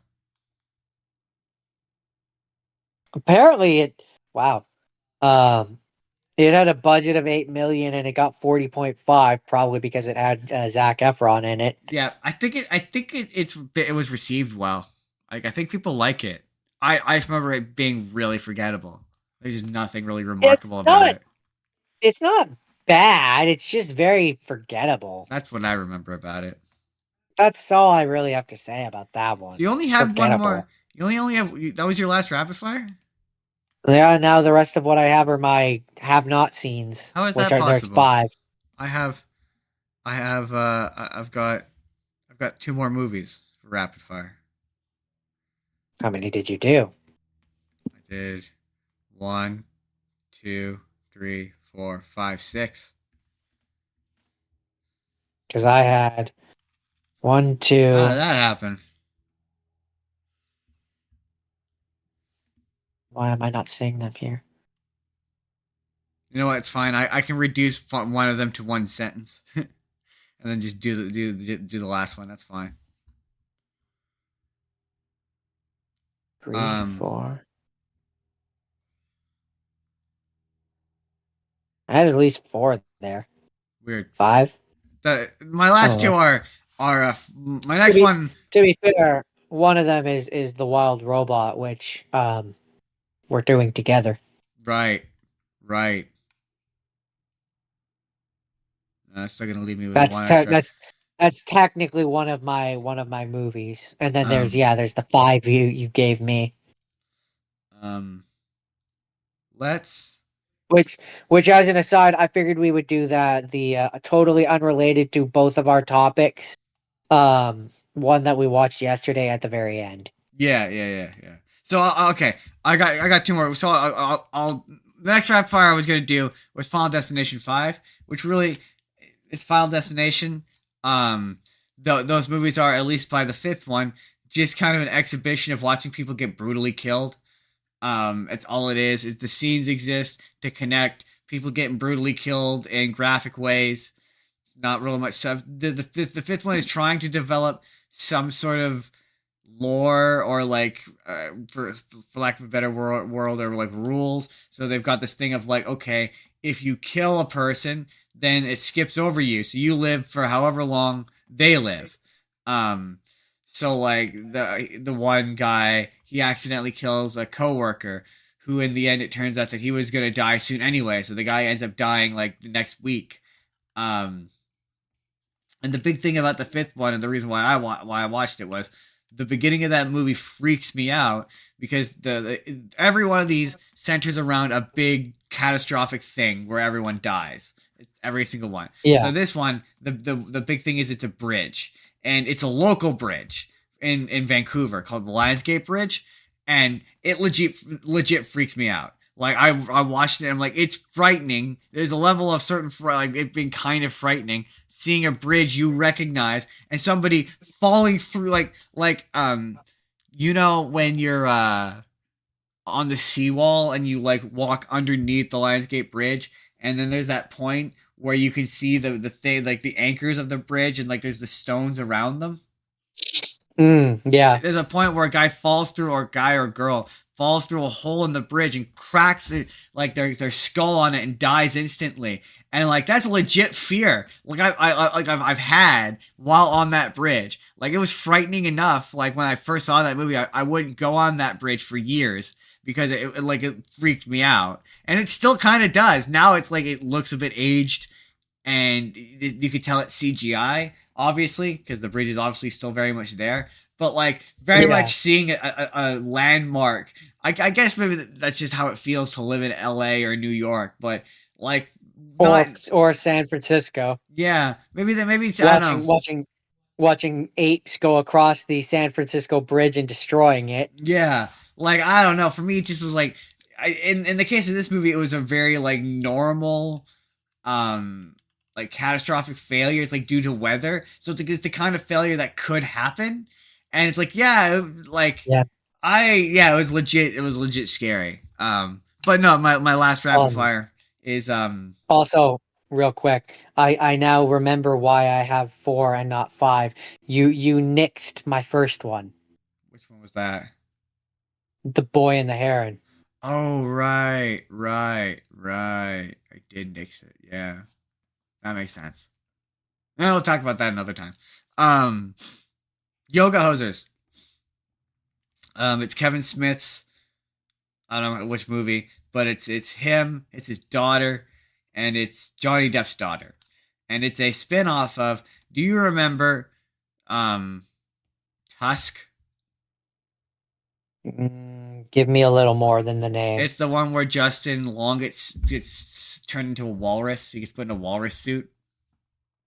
No, I've never seen that one. No, but you've heard of it, right? Don't No? think so. Oh.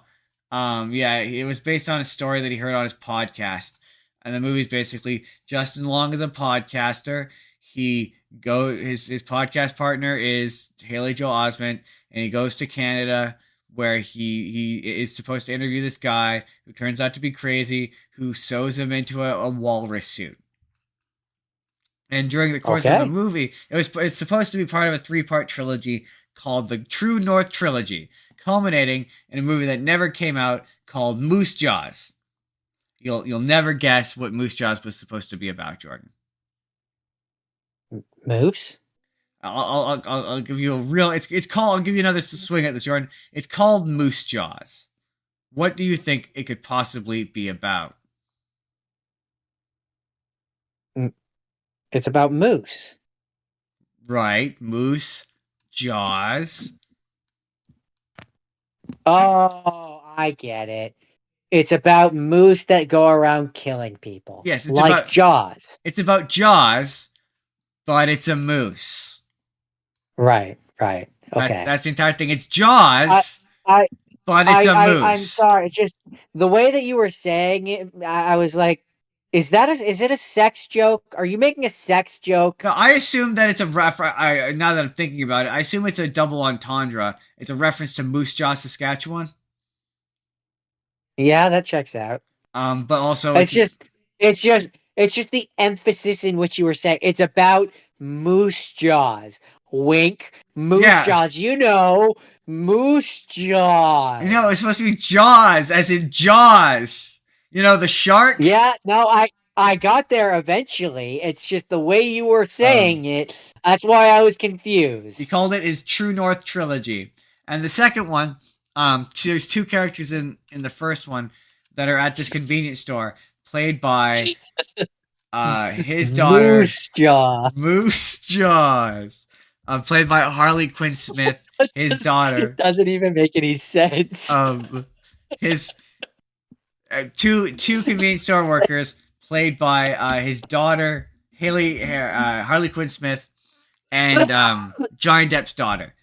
And this second one is their movie, and it is very bad. I've buried the lead on this really badly. It is very bad. It is a very bad movie. It's a movie starring teenage girls, written by like a middle-aged man. But it's made so it doesn't. You're just like, that's not what teenagers sound like. I assume. I've worked with enough teenage girls over the years to know that's not what teenage girls sound like. That's fair. I don't work in a place where teenage girls are, so I don't interact with them. And there's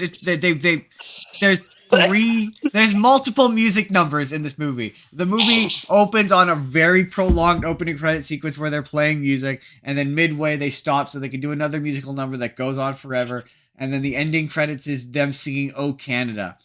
And like they're Canadian, right? But it's in that stereotypical way of like they all just they're like, "Oh, what's in a boot? We're oot in a boot," like that. Where it's like the stereotypical Canadian like. The eye rolling kind. Yeah, where it's like, oh, my country is just a prop to you. Like there's no like significant reason. It doesn't add anything to the movie. This could easily take place in Jersey where he's from. Like it just makes my country seem like it's just a prop to you. Like it's just you don't a joke. Yeah, like it's there to be the punchline so your daughter can sing "Oh Canada." And it's like, yeah, if you ever want to see like nepotism in a movie, his wife is in there playing the mom of the daughter character. So her mom plays her mom in the movie. And the whole. I mean, is it nepotism, or do you think it was just to make his daughter's life easier acting wise? She wasn't good enough to pretend that someone else was her mother. I mean, maybe both. Who's to say? And so they had the big conflict of the thing is it turns out that underneath the store that they work at, the self-proclaimed Fuhrer of Canada has hold on has basically created an entire race of clones named Bratzies. So they are not little Nazi things, and they are made out of sauerkraut and bratwurst. And they're all played. What is this movie? What are you? Was he high when he? Because I could believe that he was I high when he absolutely made believe this. he was high when he made this. And yeah, they're called Bratzies, and it turns out that they're made by this Nazi scientist who froze himself and the Bratzies, which caused the Bratzies to not fully develop properly. So they're all little guys, and they all want to stick themselves up people's asses. That's how they kill you.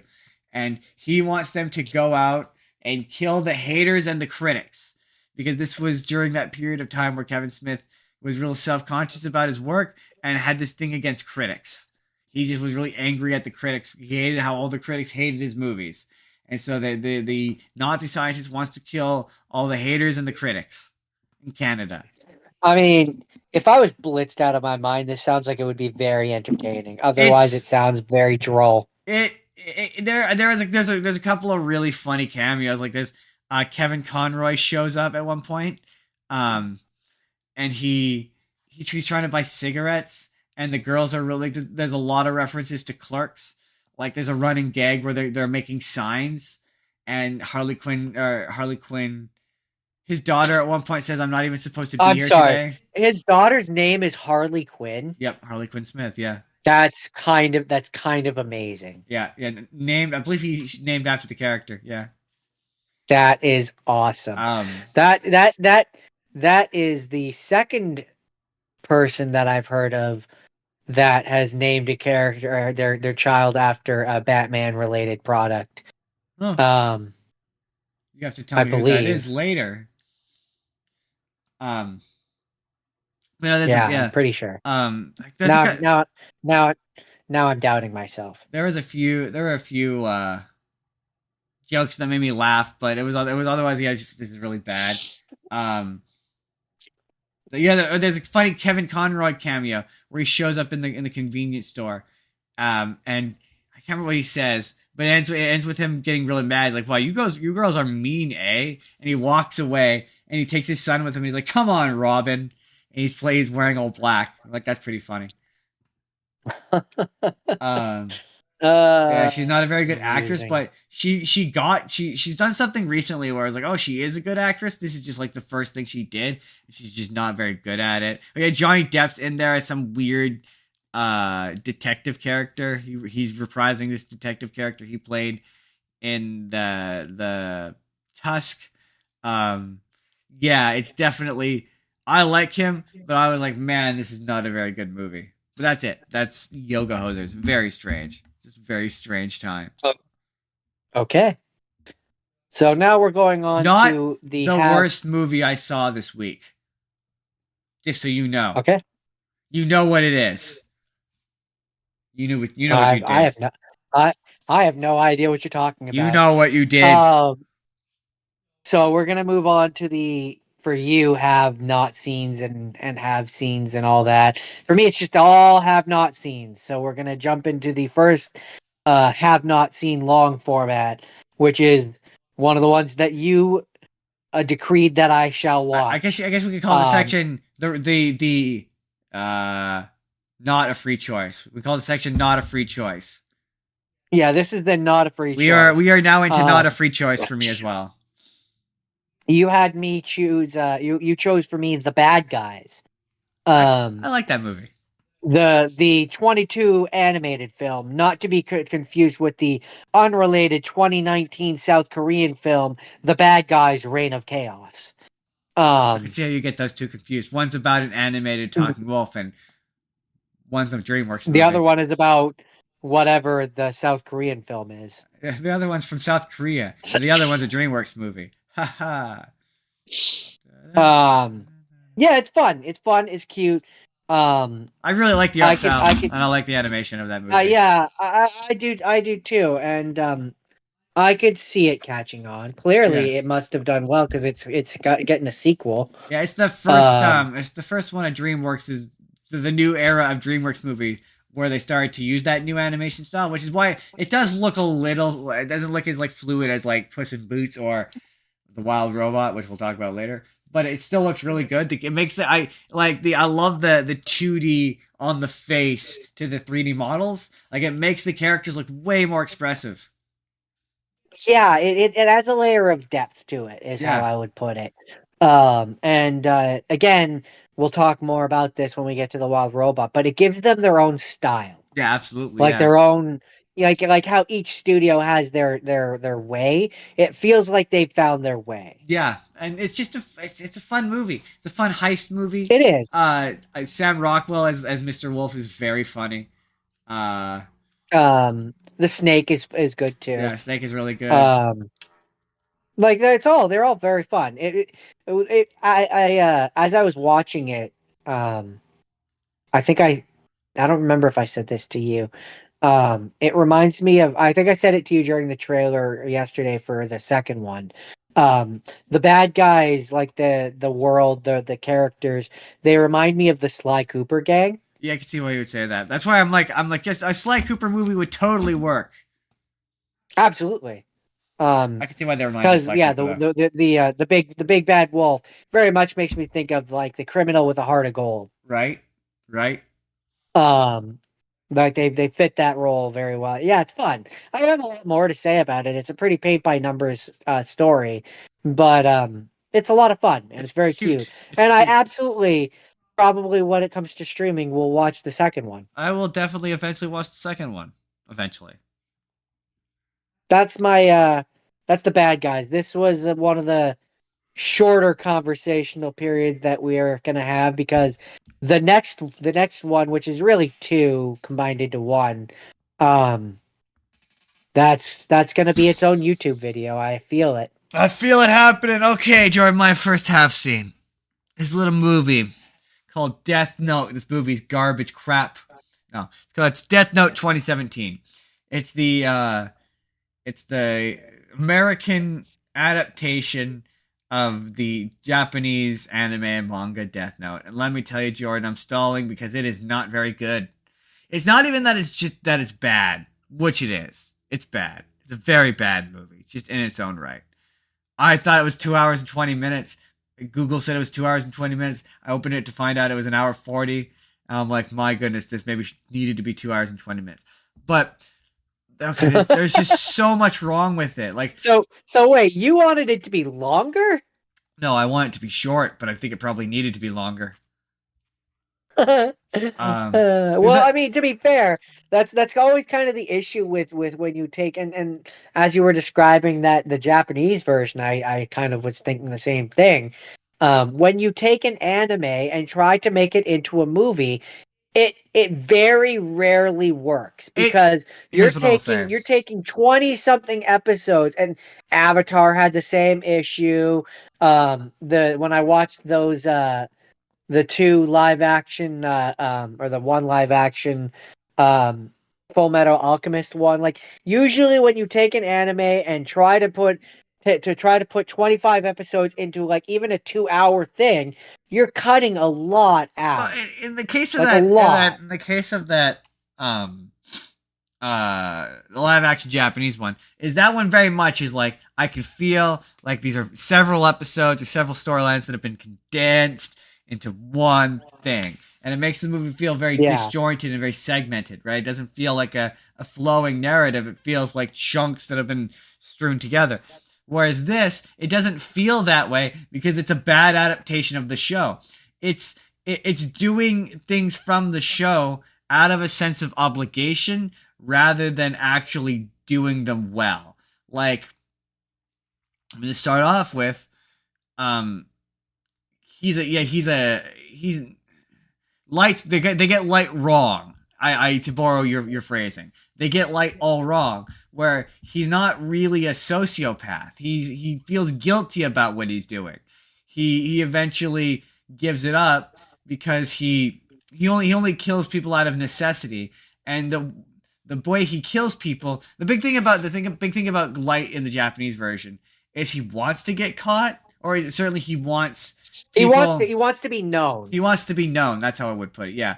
Whereas and how he's killing people is like he kills people with the heart attacks. So it looks like God is literally like snatching the heart out of them, the life out of them, right? That's the Well, it's idea. also it's for that. It's for the metaphorical reasons, and it's also because then people tend to notice a pattern, and when it's a pattern of people keep having heart attacks, that's not a coincidence. Right. Someone is doing it. Whereas Someone is judging them. whereas in this movie, all of the deaths he does are random accidents. So like the one guy, he has him get killed by like falling on a butcher knife, and then later in the movie, the dad's like, "I figured out it was you." How? How could light possibly cause a random accident? Whereas like a slew of heart attacks, you could be like, "Oh, he's using some sort of chemical compound." There's any number of earthly explanations to how he's managing to give these people heart attacks, right? Whereas in this movie, like Elv hits a point where he figures it out, but there's no reason for him to.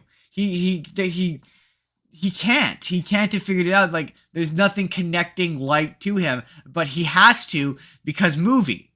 Like it's just one of those things where he figures this stuff out because he has to, because he's light. Which leads me to my thing of like, this movie is at its worst when it's trying to adapt elements of the show and are the of the original story. And it's not that I don't think, because I think people are going to take away from this, oh, it has to be Japanese or this story is intrinsically Japanese. No, and I don't think it is. I don't think it does. I think you can do light. It's all about doing light properly. You can put Americanness on top of it, but like he's a highly emotional like they try to introduce, they basically say that he's not the evil one. Their version of Misa is, who is in this version Mia, but Mia was always being used. Yeah, she was being taken advantage of by light.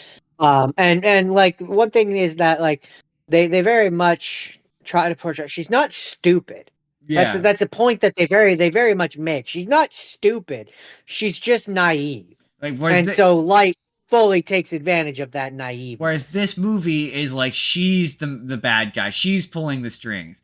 And they also add a bunch of, this movie is all about the rules. So number one is like, instead of it being Ryuk gets bored and he drops the death note, now it's his job to give it to people. So he takes it around and he gives it to people. And instead of just making it so you renounce it, it now takes 7 days before it switches to a new owner. But anyone can use it if they have it. Anyone can use it, but only the owner of the death note can see Ryuk. But anyone can use it. But she. I'm pretty sure that is how that works. No, in the original, you just have to touch the death note in order to see Ryuk. I mean, yeah. Well, yeah. You just have to touch it. I more meant that anyone being able to use it. Oh yeah, anyone can use it, but in the original, you as long as you touch it, you can see Ryuk. Yeah, and then the second you let go, you can't see him anymore. I don't remember. I just remember that there's the whole bit at the end where he's talking to the investigative people. And he's not telling them anything. Yeah, it's been too long since I've seen the end part of it. I don't specifically. And then they also add a bit where it's, oh, if you write a person's name in the notebook, but you burn the notebook, you burn the page before they're about to die, it cancels it out. But you can only do it one time. I mean, okay, yeah, that wasn't an actual thing from the original. So at the end, there's a bit where he's like, where he kills her basically. And she falls, and as she's falling, the page with her boyfriend's name on it catches fire, and it burns up, so he doesn't die, but she does. It was stupid. And it's implied basically that Ryuk is the one who wants people, like, he's the Grim Reaper. He's the one who wants people to die. Basically, he's the only god. He's death. He is not a god of death. He is the god of death. In this context. Yeah. No, the thing is that you can absolutely do an American version of Death Note, but I don't think it should be a movie. I think I think it would be interesting to see a TV version. I mean, yes, but if you must make it, okay, I have two solutions for this. Number one, the thing that's really the only thing that's wrong with this movie really is that yeah, there's some fun cinematography. Oh, I mean also there's they fuck up L left, right, center. He like freak. I mean, you remember this movie? He freaks out up, down, and Not left. not Um, super well, like but I remember it being bad. I will say the guy playing L, he does a really good job of playing L. He's being let down by the writing. Like the writing is bad. He's being let down by that. But they're like he's doing all the mannerisms. He sits in the chair the way that L does. He's got that fast speaking way that L talks. He's a highly but the problem is they want to do this like, oh, it's a battle of wits thing that they want to do from the original. But this version of Light isn't smart. He's just a regular guy. Like that's kind of the whole bit. He's not a genius. He's not playing 3D chess. He's not super smart. He's not be competing with L on an intellectual level. But no, my two So solutions. so so they got him wrong. They got him wrong. Yeah. But my two solutions to this are one of two. You either you just make them right and you have it where he's like very smart, intellectual, and he's part of a task force and it just takes place in America. You do a one-to-one adaptation, or a better idea I had to fix this movie as it is, because they kind of imply it a little bit, but because there's a big there's a subplot where Light is like, oh, there's already names in this notebook. Somebody has been using this. So it's like one rewrite, just one more rewrite. You make it where this takes place in the Death Note world, but it's not an adaptation, and you change his name. So he's not Light. He's like, I can't remember. They give him a different last name, but call him Carl. I was gonna say Larry because it started with an L, but whatever. No, he's not Light. So you got to make it as far away from Light as possible. Steven. Carl. Okay, Carl. You make it so Carl basically Ryuk drops the notebook again. Carl finds it and does Akira, and because he's like at one point he's like, oh, Kira in Japanese it sort of means killer, and they make it look that that Kira is from Japan. So just make it where instead of like that he comes up with it, make it where he's copying Kira and he's a copycat killer, and Ryuk dropped the notebook with him, and have it where L exists, but he's now this black guy. He's a different L. He's a different L. He's not the original L, and L is a title, and he's the new current L. So it's still an idea of like L versus this guy, but this guy just he's So another. basically, what you're saying is make this into a sequel of Death Note. Yeah, kind of not a sequel, but like instead of no. I mean, I full on. I think you could absolutely make it where it's a sequel, where this takes place after the original L or the original Kira failed, after yeah. Light failed. I didn't mean And Ryuk is like, it's like 10 years later or something. Ryuk is bored again, and so he's trying to recreate the situation he had with Light. Yeah, they did do that. There's a third one of the Japanese one that I think that's the plot of it. But more I meant more like, yeah, I guess Also, I guess theoretically sequel, but I more meant like at the same time cool. I very rarely have like an exact casting of who I think would play a good character, but for for an American version of Death Note where Light is actually portrayed as hyper smart and light, Jesse Eisenberg from Social Network. Oh, it's funny that you said that. Funny that you say that, because for me, not for Light, I went for L. I was like, he'd be great as L. I had that. I think he'd be better. I think he'd be better as Light. Because the way that the guy in this movie was portraying him reminded me of Jesse Eisenberg. He has a lot of similar those weird like ticks he does. I was like, that would be really suited for his characterization of Lex Luthor. I'm like, that would be a good L. Like he's add the weird. Yeah, like, I don't know. I think he would work better as Light. But yeah, just personally, bad movie, bad adaptation. No, bad movie, bad adaptation, which made it a bad movie. I think it's a bad movie and it's a bad. I think it's both.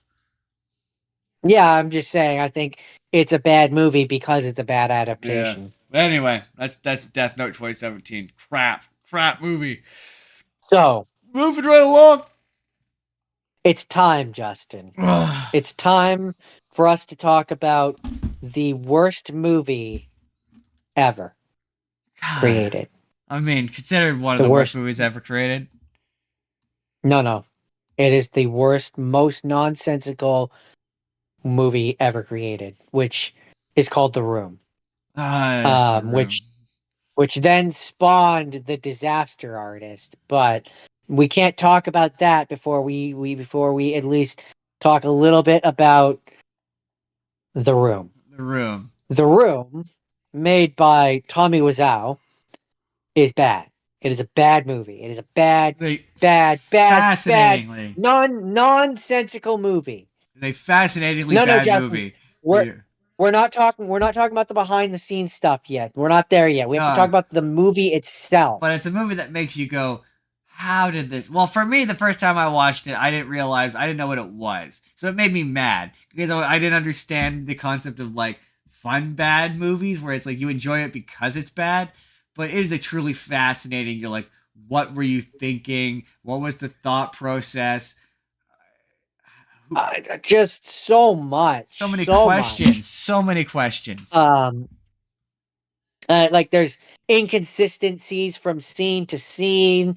There's the fact that I don't believe that this 22-year-old woman would have any interest in Johnny. No. Um, like The if sex she with the was with him belly for button.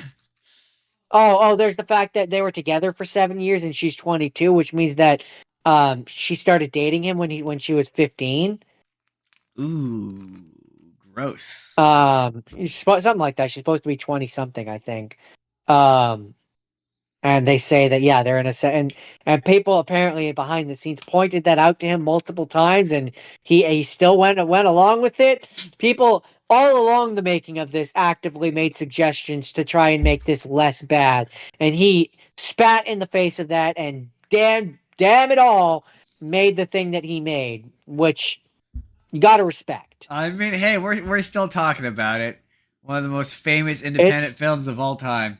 it has been described as the Citizen Kane of bad movies. Indeed, it has been. Uh, Indeed, it has been. I've not seen Citizen Kane, but that feels like an appropriate Yeah, it's pretty appropriate. Yeah, pretty appropriate description. um yeah, it was a box office bomb. What's The Room So about, Jordan? Jordan, in 30 seconds or less, describe the plot of The Room. uh Johnny's a And go. banker. Johnny has a person, a woman who's going to be his wife. She is a sociopath and sleeps with his best friend. And then Johnny finds out and ends up killing himself. And they throw a good old American football.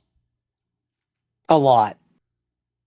Also, he has a weird adoptive son who wants to sleep with his future wife, and he's like, and when he confesses to that, Johnny doesn't have the like any sort of normal reaction, but he's like, "That's okay. Love is love. Love is okay. That's fine. She's not gonna act on it. It's okay. Don't worry about it. We'll fix it in post. I mean, it's fine. Line." Line. What's my line? I did not hit Line. her. I did not. I I did didn't. I not.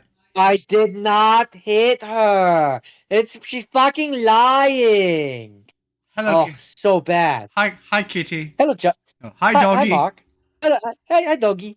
Hi, doggy. Hello, Mark. It's Yeah. fucking bullshit. I did not hit her. Oh, hi, Mark. Oh, hi, Mark. Oh, hi, Mark. It's just a Um, weird performance. I say, man, everyone gives Johnny a lot of shit in that movie. Everyone's performance in that movie is bad. All of them, they're all bad. well, I mean, to be fair, some of the performances can't help but be bad because the writing was atrocious. I mean, yeah, yeah, the writing is very You bad. know, the writing is very bad. It's all very bad. There's so much about it that's bad, Justin. You're like, what? Um, What were you thinking, man?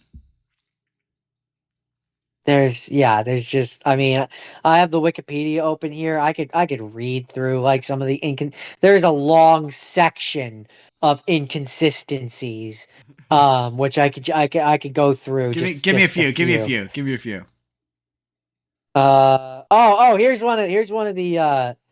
Here's one of the most egregious ones.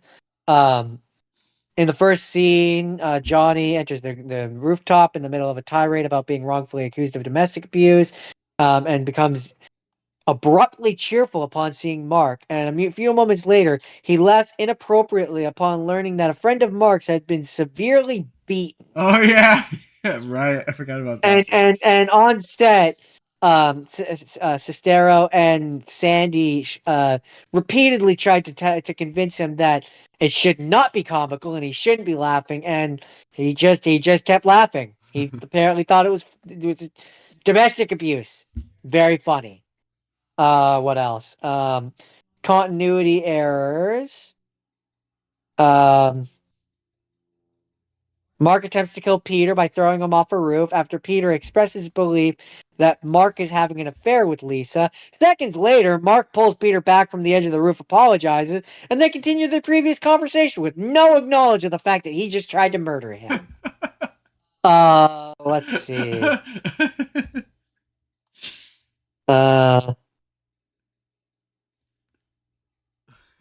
Oh, yeah. At one point, principal male characters congregate in an alley behind Johnny's apartment to play catch with a football while wearing tuxedos for some reason. Uh, when Mark arrives, he is revealed to have shaved his beard, and the camera slowly zooms on his face while dramatic music plays on the soundtrack. Nothing that is said or occurs during the scene has any effect on the plot. The scene ends abruptly when the men decide to return to Johnny's apartment after Peter trips. Why were they in tuxedos? Nobody knows. Wasn't it? I can't remember. Isn't it? Because at one point there was a subplot or something to do with a wedding that they cut out. I in the behind the scenes stuff, I think so. But I in the movie, there's no No. acknowledgement or reason why. Um. Uh. Inconsistent things that are mentioned once and then never mentioned again. Um. What's her name's mother mentioned she has breast Oh cancer at one yeah. point, I have and breast that goes. cancer. I found out I have breast cancer. I found out I have Nothing. breast cancer. So funny enough for that one that I just mentioned, the tuxedo one, um, apparently Wazao received enough questions about the scene that he decided to address it in a Q&A segment featured on the DVD release.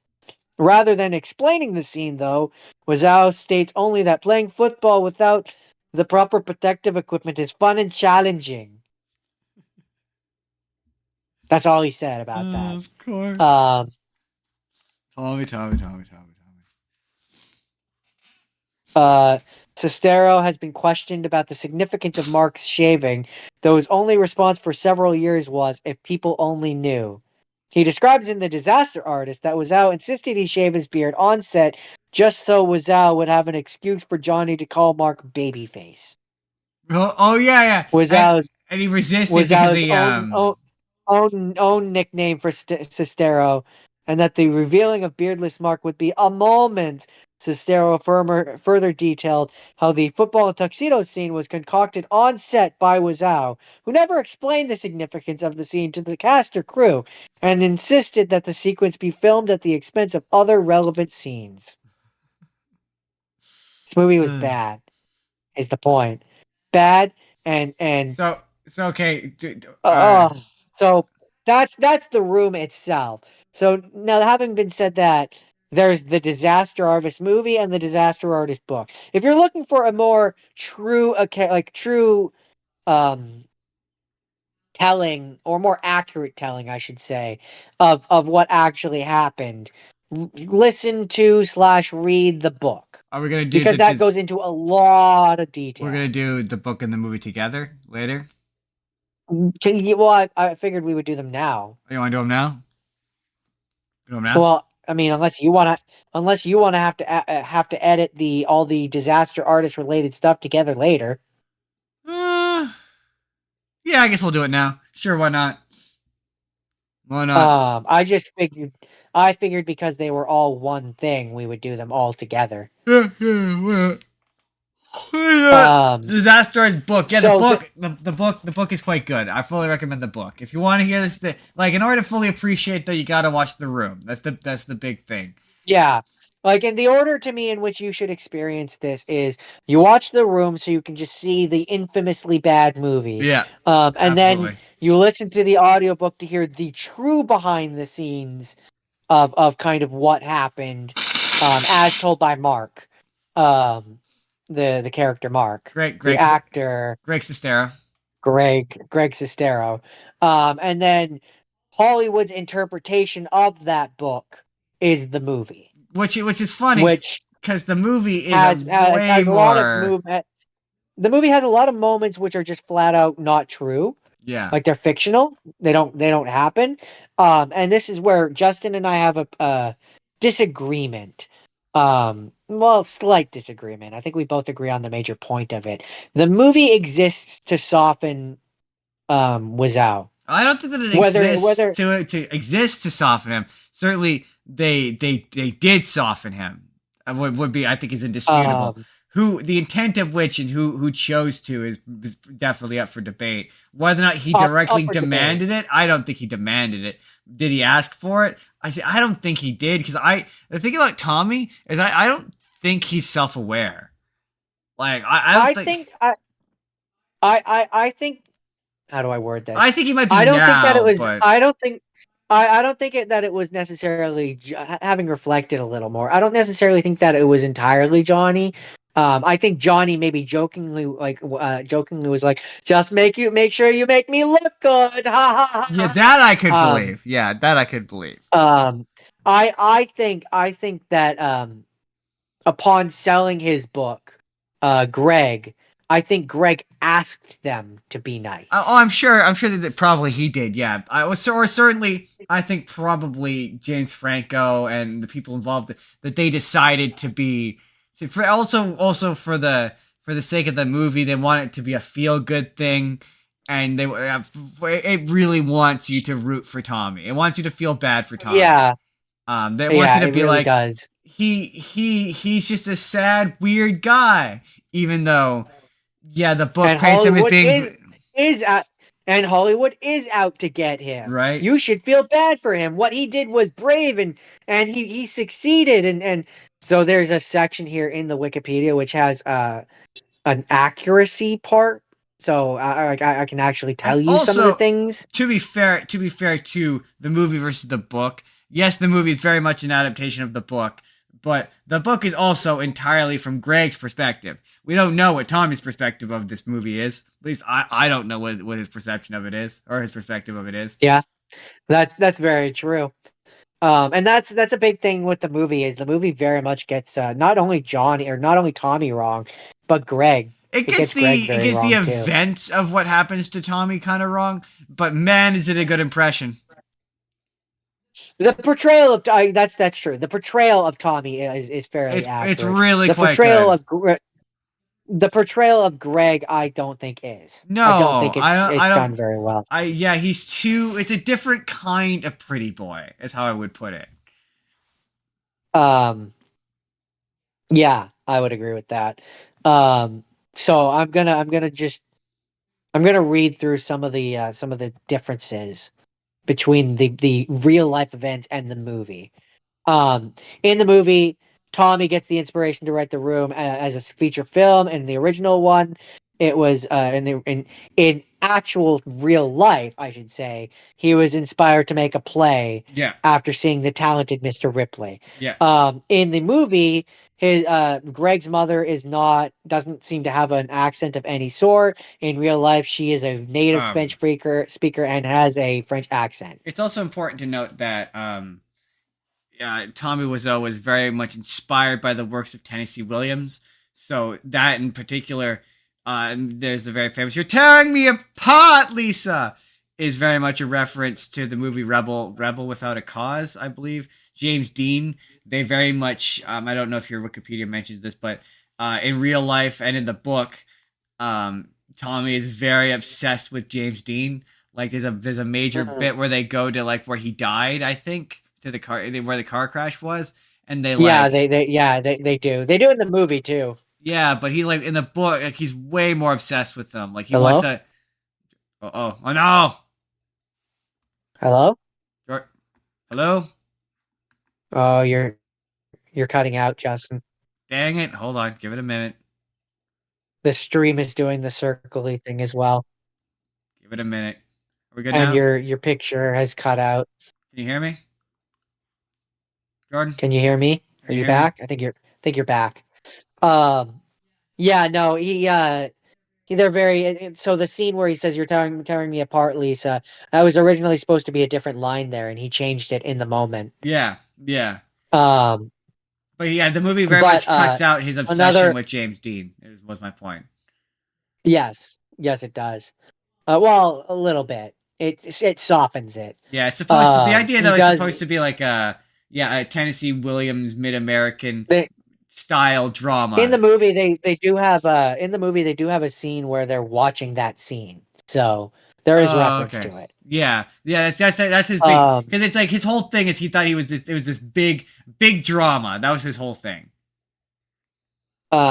one of the big things that the film early on changes is the film makes it look like Sestero eagerly accepts the role of Mark and gets it right away, and they go into filming and he was always Mark, and that's not how it happened. In Yeah. real life, Sestero reluctantly took the role after offered to buy him a car and pay him a lot of money to do it, and they actively screwed. Well, he Wiseau actively screwed the guy who was originally going to play Mark out of the role, Yep. And so that also, it leaves out the part that wasn't technically an actor when he first signed onto the room. He was a I forget the term doula, not doula. But he was basically like an oh assistant. Greg, when Greg first signs on to the oh Greg movie, Greg was a intern yeah, when he first signs on. yeah, he He doesn't everyone around the cast thinks he's an intern, and he's working as a he's doing script script supervisor. script supervisor Yeah, he's a script supervisor. in secret Yeah, um uh uh the restaurant scene where Tommy Acosta room film producer never happened. no, and the film producer I think in this movie, I believe it's Judd Apatow. I'm pretty sure it's Judd Apatow. Apatow, yeah, it's Apatow. Yeah, And he says that James Franco tricked him into playing a version of himself as a generic asshole producer. tricked him. Although he didn't initially realize that when being cast, Franco and Apatow claimed that the latter is not that bad in real life. He was apparently he was supposed to be an amalgam of other producers. Funny. Um, uh, another big change.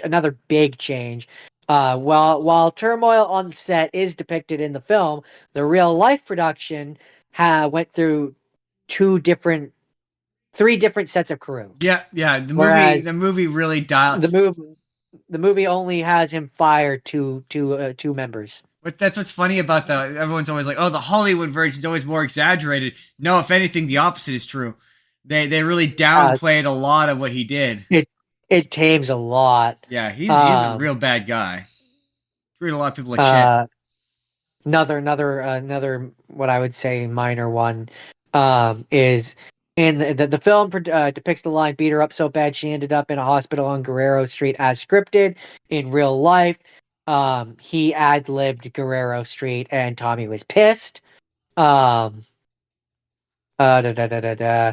At the time the disaster art the Bryan Cranston scene never happened.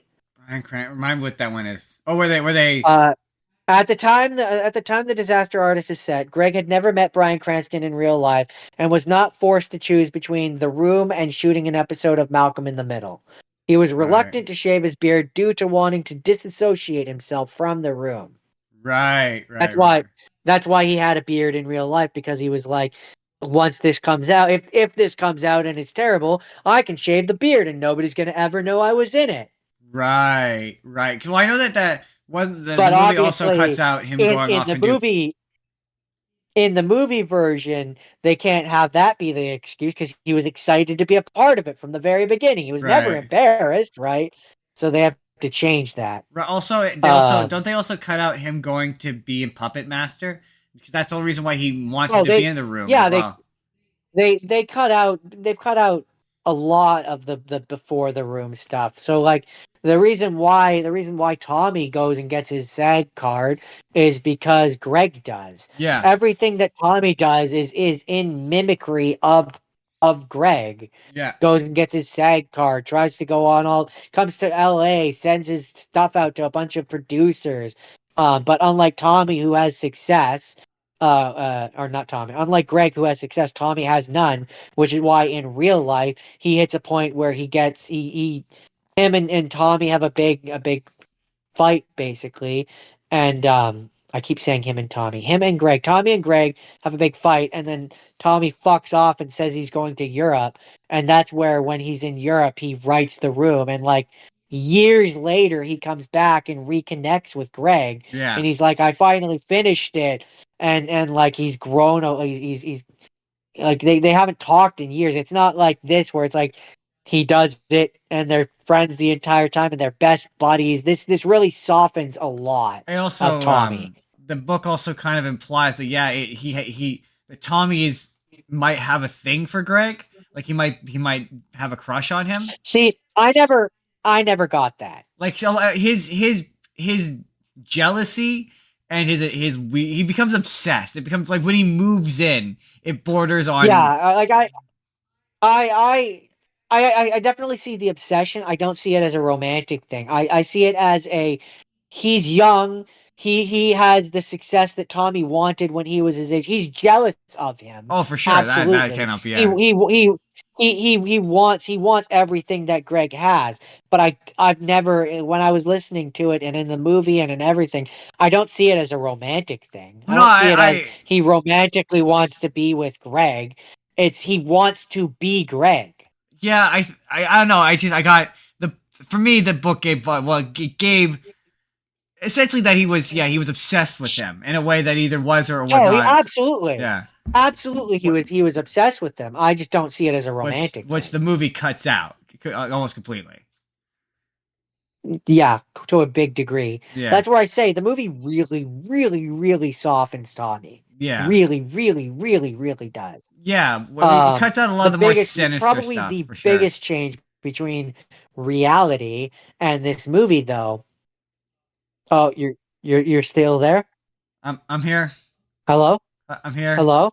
I'm here. The biggest thing that it changes though is the fact that in the movie, the room is being met with laughter and applause. The real screening was not received with that. It No, was received poorly, and many audiences walked out. yeah, I imagine. Yeah, oh yeah, the bit where they all give him a standing ovation at the end. Yeah, I was like, Like yeah, they're there's all no way that standing and happened. cheering, and no, that's not. No, No, he no, didn't start no. to. No, most of the audiences apparently left within the first 5 minutes. Yeah, they apparently. Well, I mean, to be fair, eventually people did. I guess that apparently that's a sort of a It took metaphor years. for people's It eventual took appreciation for it. But it took years to yeah, develop a we cult love it. We status. love it ironically now, but back in the day, no, people did not love it ironically. You had to get there. Um, Apparently there's never been like a final um like what he spent on it versus what it made. But from what is supposedly true, he spent upwards of $5 million on it, and it made 1,200 ish. But by this point, it's had to have made its money back in Oh, terms oh, if of. you if on well, see, that's where, oh, I'm looking at the disaster artist itself. Sorry, that's very different. Yeah, that movie did That quite has a well. very That movie did quite that well. that is a very, so you keep talking. I'm gonna try and bring back Yeah, up because I'm to. like, there's no. It's surely the room had to because he's done fan screenings and Q&As. Like it's a very popular thing to Oh, go there and was a like. while there where for years it was a yearly thing where they would play it. Yeah, Uh, so okay, Wikipedia for the room now. I don't know if this is like a continual thing that they've updated over the years, but currently it says that it had a budget of 6 million, and under the section which says box office, it says 5.2 million. So it's just made its money back. The Room from The Room Box Office Mojo archived from the original on July 25th, 2023, retrieved June 8th, 2024. So yeah, I think that's the 5.2 is as of like this year. That's funny. I mean, okay, it made some of its money. I have to imagine like that must not count like fan screenings and Q&As and speaking Probably engagements and not. personal appearances and like book sales in the case of Greg. Him, yeah, he shows up in The Disaster Artist and in my opinion, a fun cameo. I think that's kind of funny. But yeah, him getting a standing ovation at the end for this movie is where when you're like, I believe that he came in and pulled an ego trip. That's where I'm like, I could believe that. But like, there's just this weird innocence about Tommy where like I genuinely don't think he has intentional bad intentions. But he doesn't have an in it. If you listen to the audio book, he doesn't have innocence. I don't know. Not really. He doesn't come from what I recall anyway. He doesn't seem to come across as having self awareness. Like he doesn't seem But to have self awareness. again, if you read the book, listen to the book, yes, he does. The Yeah. car the car scene where he has Greg in the car and he's like, why did you tell the people about me? Why did you? And he's like angry and he's upset and he's manipulative, and it isn't until basically Greg says a particular thing and puts him back at ease, like, and basically once Tommy feels like he's in control again, So that he goes. you're saying the Sorry. weirdness is an act, is what you're trying to say. Oh yeah, absolutely. I'm saying it's an Fair. act, and he uses it to take advantage.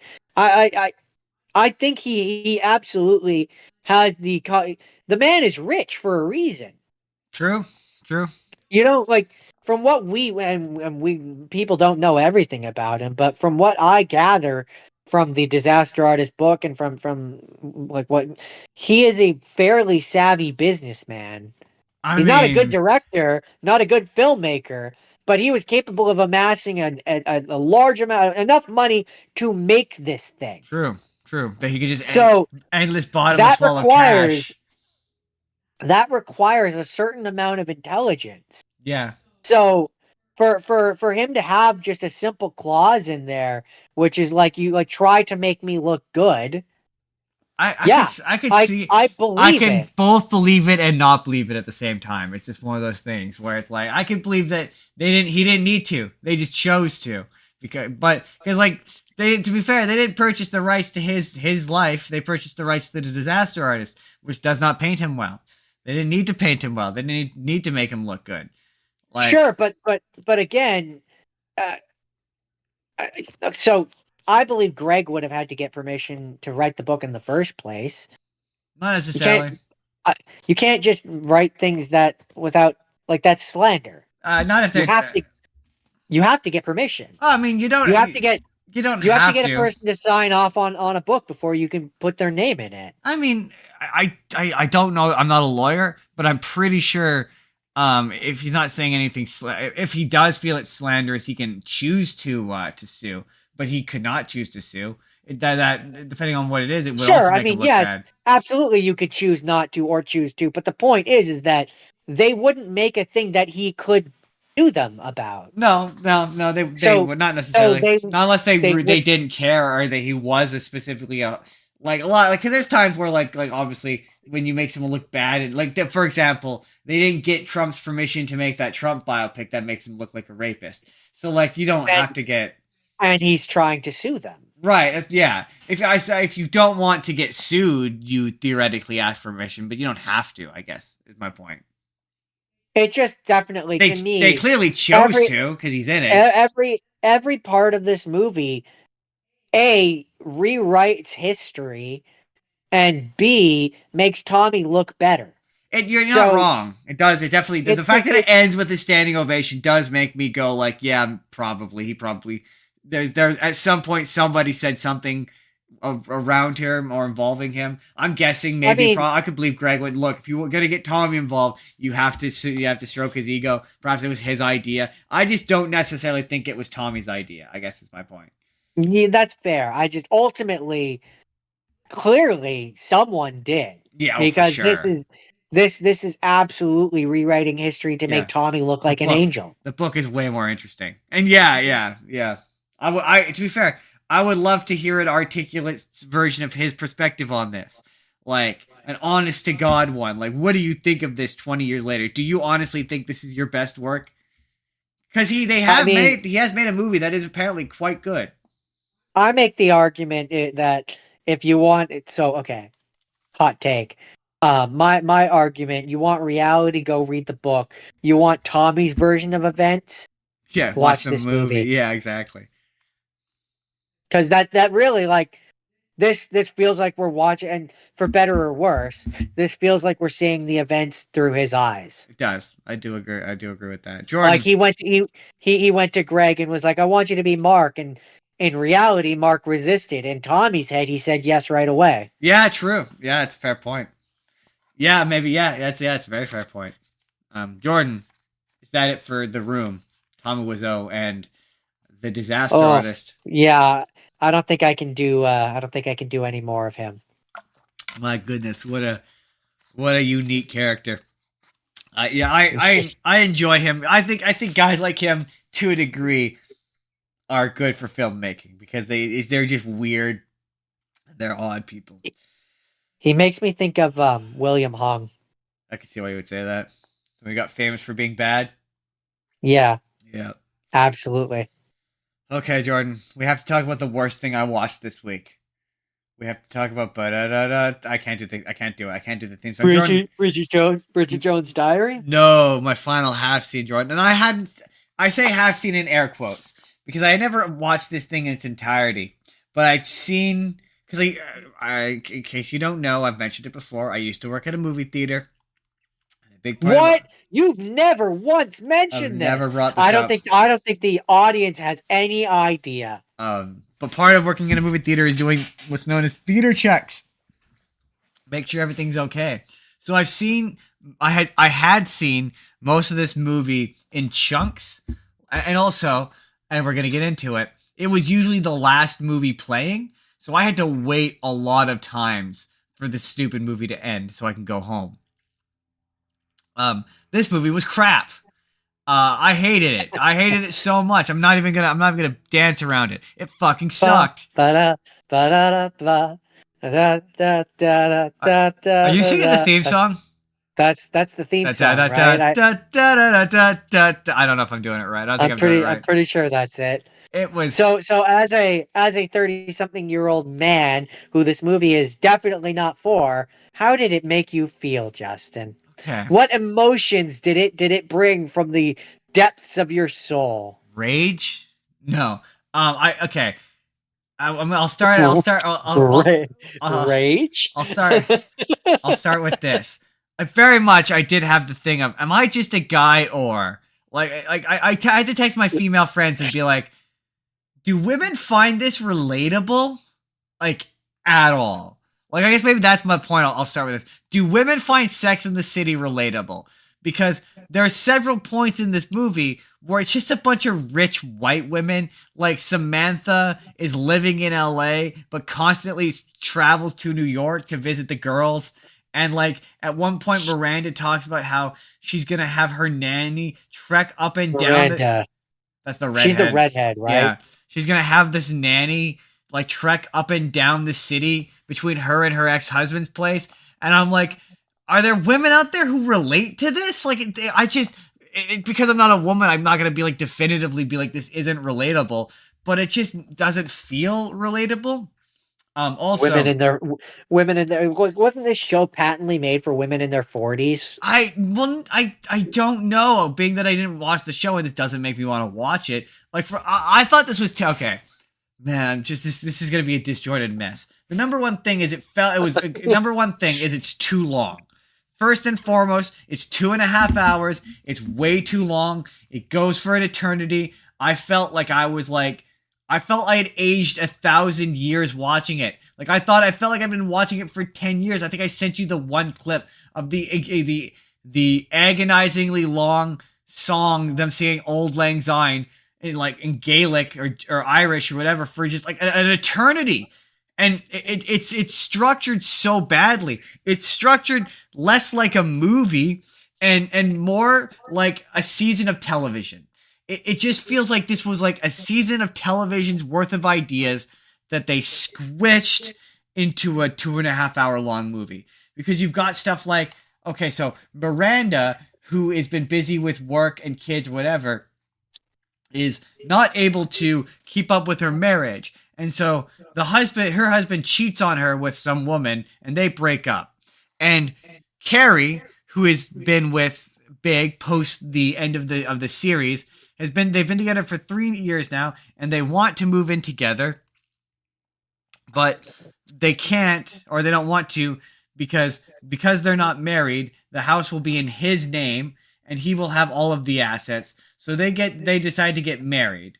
And then Samantha is living in LA with her hot, emotionally attentive like boyfriend who only cares about her feelings and what she cares about and just wants to like love her and be with her. But she is unhappy because he doesn't love her enough because she only cares about her.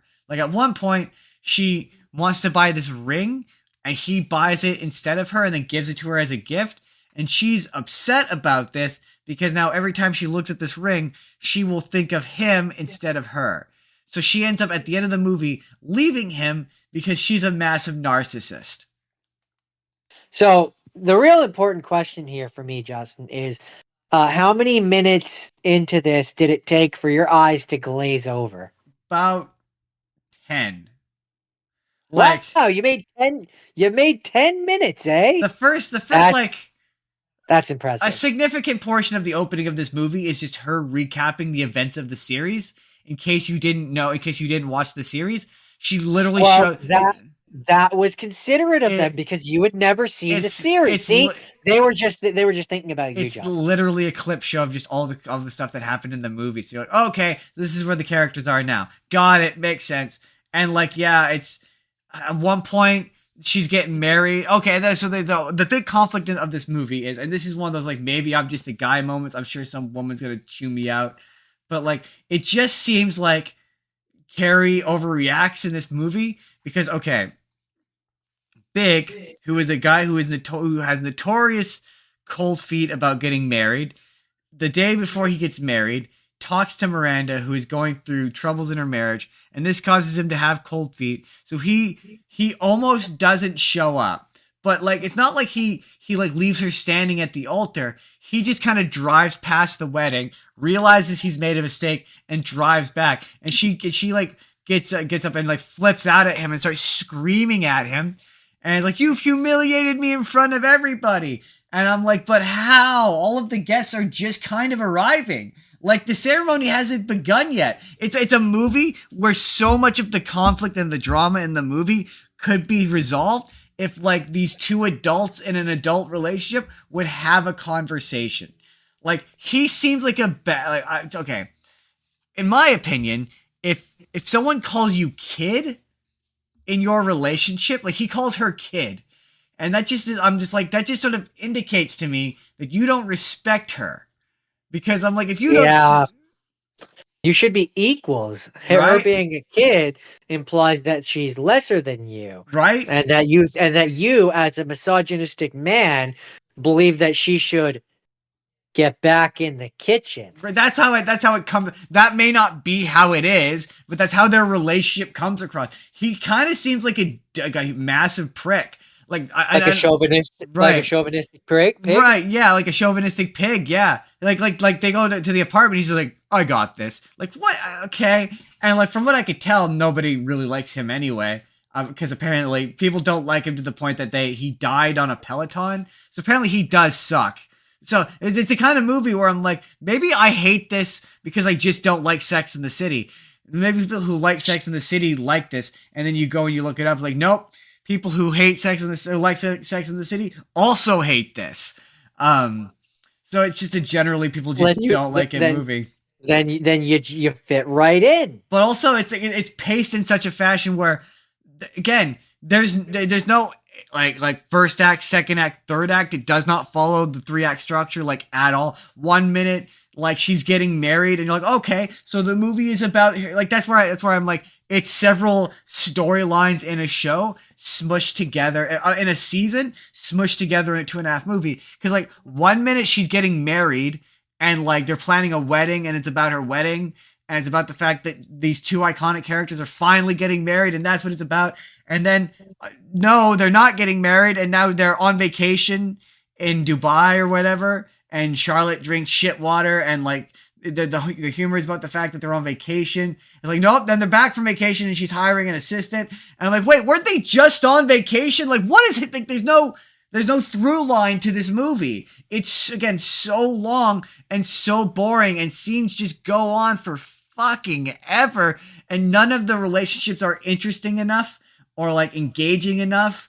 I didn't care about any of these people. Quite frankly, I thought they were all just bad people. They all just seemed like bad people, and it did not make me want to watch the show. And the funniest comment I got was someone being like, man, if you think the first one, the second one's even worse. And I can't imagine it's worse. I think it has to be better by nature of the fact that I think it's shorter. I'm pretty sure it's shorter. I think it's only an hour and 45. I'm pretty sure it's shorter. You know what? In fact, you know what? You know what? We're gonna look this up right now on air. So the real question is, fuck, I hated that movie. Is it worse than The Room? It is. I think it is worse than The Room. Like actually, or you just dislike it? I mean, probably not actually. I will say, of the ones I watched, like, you would think I would say that Death Note was worse, but my god, I hated this so much worse. No, I expected you to say this was worse. That's wow, why I picked it's just as long. That's absurd. In fact, I think it's a minute longer. It's 2 hours 26. That's incredible. No, that must be even worse. God, yeah, it was just such a miserable. I was so unhappy the entire time. I'm like, I thought at least it'd be kind of funny. Like there'd be some jokes in it that were kind of funny, and the entire time I was just like, this just feels unrelatable to everybody. I don't understand how anybody could like this. Don't worry, ladies and gentlemen. I'll find a way to make him watch the second one. It'll be funny. That's Sex in the City. It was awful. It was bad. Jordan, I think that's it for the theoretical. That's it for the technical have seen portion of the show. 2 more movies each, Jordan. Well, 2 and then a third one for both of us. Oh, right. Yeah, right. This is true. So, mine isn't a movie. It's a musical. And it's on YouTube for free. So there's no excuse for any of you to not watch it. No excuse. I watched The Guy Who Didn't Like Musicals. Which of the 2 musicals that I watched this week, story-wise, I like it more. Music-wise, I like the other one more. I really like that. I really like The Guy Who Didn't Like Musicals. I just think it's so clever. I think that's... I like the Guy Who Doesn't Like Musicals because of the story. I think it's a very clever story, and I absolutely think it could be a movie. Oh, it's so good for me. I would pay money into a Kickstarter. I would theoretically pay a Kickstarter to make this into a movie. The Guy Who Didn't Like Movie Musicals. Yep, that'd be really good. But I'm gonna spoil the plot here for you guys. We're gonna give away the plot of The Guy Who Didn't Like Musicals. So if you haven't seen it, go watch it. It's on YouTube for free. Yeah, pause this, go watch it on YouTube, come back. We'll wait. Okay, now that we've waited, the Guy Who Didn't Like Musicals is about a guy who doesn't like musicals. Paul. It's about a man named Paul. Paul, and as his world is slowly being taken over by zombies who happen to sing as if they're in a musical. And it's about him and his group trying to survive the apocalypse, the end of the world. Yeah. Spoiler alert. It's pretty much it's pretty much the invasion of the body snatchers.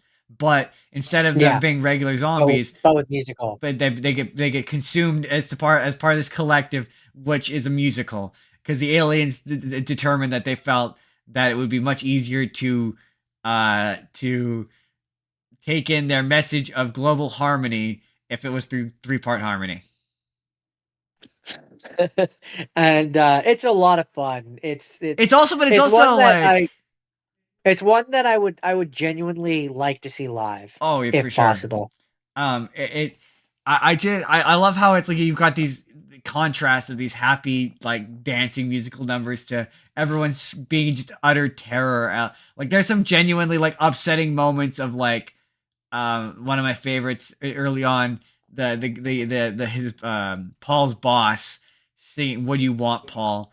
and he when he calls the wife, and there's that brief moment of him breaking through, of you being like of him being like, he doesn't really want to do this, but you can see that he's being controlled to do this by this Um, collective hive mind. Probably one of my favorite parts is when they meet. I don't remember who it was. I think it was a general or something. And she's like, "Prove you're not one of them. Sing the opening to Moana." And they all start singing it terribly. And she's like, "All right, you're good. That was terrible. You're clearly not one of them." I mean, I love Um, the curtain call, where just to skip to the end, where everyone does the curtain call, they're all giving the bows, and she's like, "Why are you clapping? What is wrong with you?" happy. Um, Yeah. Great. I love there's a lot of ones where I'd love to see them in full film theatrical versions, like the Made in America, where it's just all of the army guys slowly being given the goo on like an assembly line. Like that's such a harrowing image of this, like, what it's supposed to be like. A musical is supposed to be happy and fun, and it's just not. It's a horror. You think it's like, I thought it was going to be a thing of like he gets sucked into a musical. I didn't realize it was going to be a horror story Right? Like about a horror end of the world, aliens taking over. right. Yeah. Like there's so many of the songs, like we're cops. The one where it's like we're cops. I could just picture that in my head with like a whole like with like whole ensemble of like 20, 30 cops. Like, I think that would be fun.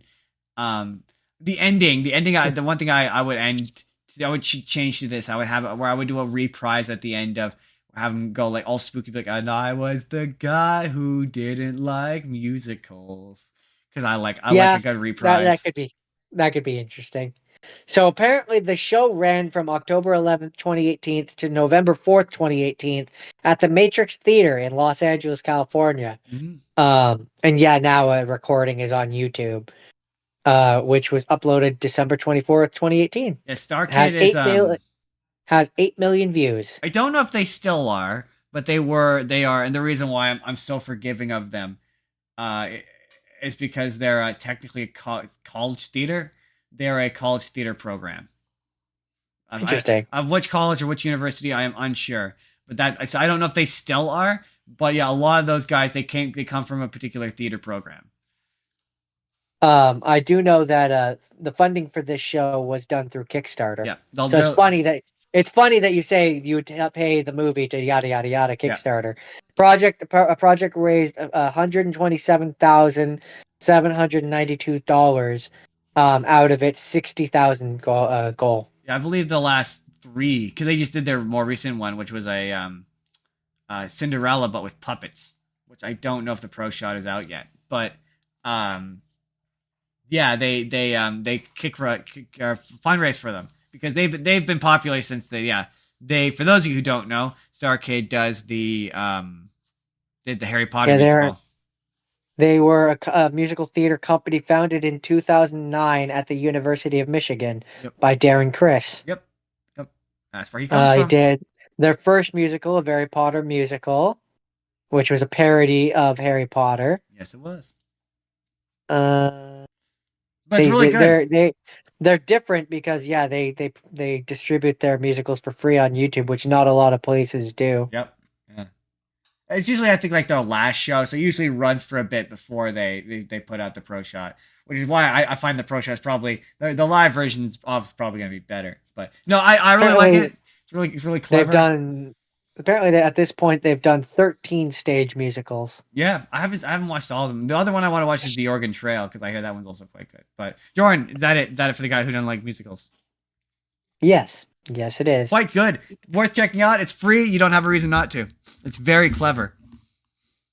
Very The clever. one you're talking about, the most recent one, is called Cinderella's Castle. Yeah, yeah. I've not heard about it. I don't know if it's good not or yet not. I don't know if it's good or not, but I imagine if it's their stuff is usually pretty good. I believe this one and the next one you're going to talk about and the Cinderella one, they're all written by Jeff Blim, who is the guy who plays the boss. Jeff Blim. I call him the guy who sounds says like it says the Cinderella's Castle is going to be on YouTube late 2024, early 25. Oh, okay. He's the guy. I call him the guy who sounds like Hugh Jackman because he sounds like Hugh Jackman. Seriously, he sounds like Hugh That's Jackman. Am I wrong? Does he not sound like Hugh Jackman? From what I remember, yes. Yeah, he wrote the guy who didn't like musicals. I believe he wrote Black Friday, this, and the next one. Yeah, okay, so that is the guy who didn't like musicals. You should watch it. My first one I hadn't seen. I definitely hadn't seen this. Is Bridget Jones's Diary, and it's really funny because the one it's a 2001, so it's Bridget Jones is a real unpleasant. She smokes, she drinks, she talks too much kind of woman, and she decides that she's going to turn her life around, and she starts writing in a diary, and she works for a publishing company, and she winds up dating her boss, played by Hugh Grant. But she also likes this other guy who's kind of a dick. Or well, there's this other guy who's kind of a dick, played by I forget his name, but you know him from The Kingsman. He's the agent who recruits Taron Egerton. Oh, Colin Firth. Colin Firth is this other guy, and she's dating Hugh Grant. Hugh Grant says that Colin Firth is a jerk because Colin Firth slept with his fiance, and the thing about Hugh Grant is I never got it because everyone was like Hugh Grant is charmingly befuddled. No, they always said like he's really handsome and all the ladies love him, and I watch him in stuff like that Dungeons and Dragons movie, and I'm like, but he's so goofy looking. Like I don't get it. He doesn't seem all that charming. He's really doofy looking. But then I watch this and then I'm like, you know what? Yeah, I get it. He does have a certain like that certain kind of like British charm to him where he's like effortlessly charming and like odd, you know what I mean? Effortlessly befuddled. Charmingly befuddled. Yeah, he's charmingly befuddled. He's so charmingly befuddled in that movie. And then yeah, she discovers that he's cheating on her. The movie it's one of those movies where she's really pretty, but the movie wants you to think that she's not kind of movies. And so he ends up cheating on her, and she breaks up with him. But she ends up breaking up with him not because he cheated on her, but because he can't commit, which is like the weirdest and dumbest thing ever. He's like, the reason why I cheated on you is because I'm so scared that this is real. And she's like, well, I can't be with someone who doesn't really ultimately want to be with me a lot. And I'm like, really? It's not the cheating thing. Okay. Yeah. And then, all right. And then it turns out that in fact, when Hugh Grant said that it was Colin Firth but it turns out that Hugh Grant was the bad one, and he slept with Colin Firth's fiance, and Colin Firth was actually a good guy the whole time, and the fact that he was a dick was because he was just nervous, and they get together, and it is otherwise just not for me. It was one of those times where I read it and I was like, I don't like this very much, but it's not bad. Is it just me? And then I went back and I read it. No, people don't really like this movie very much. There's a sequel, and for the life of me, I refuse to look up how or what it's about. I have no idea how that's possible. I don't. I'm sorry, I blacked out there for a second. This was sounding very much not for me. Boring, Jordan. I don't think I will ever. I don't think I will ever watch this movie. Yeah, it's not very good. I'm sorry. It's not You you even. you haven't sold it for me. It's I'm not gonna very. I'm gonna have to ask you to go back, watch it again, and try harder to find things for me to love about it. I mean, if you want to see it, there's a point where you get to see her butt when she's riding down a fire pole, and it's a nice butt. All right, I'll skip directly to that scene. That's it. It's otherwise a. Oh, it's got the chick who plays Moaning Myrtle in it, and character. It's one of those. It's early 2000s, so everyone smokes, and they smoke a lot. They smoke so much. Every character smokes. Chain Oh, smoker. all of them are. It's kind of wild.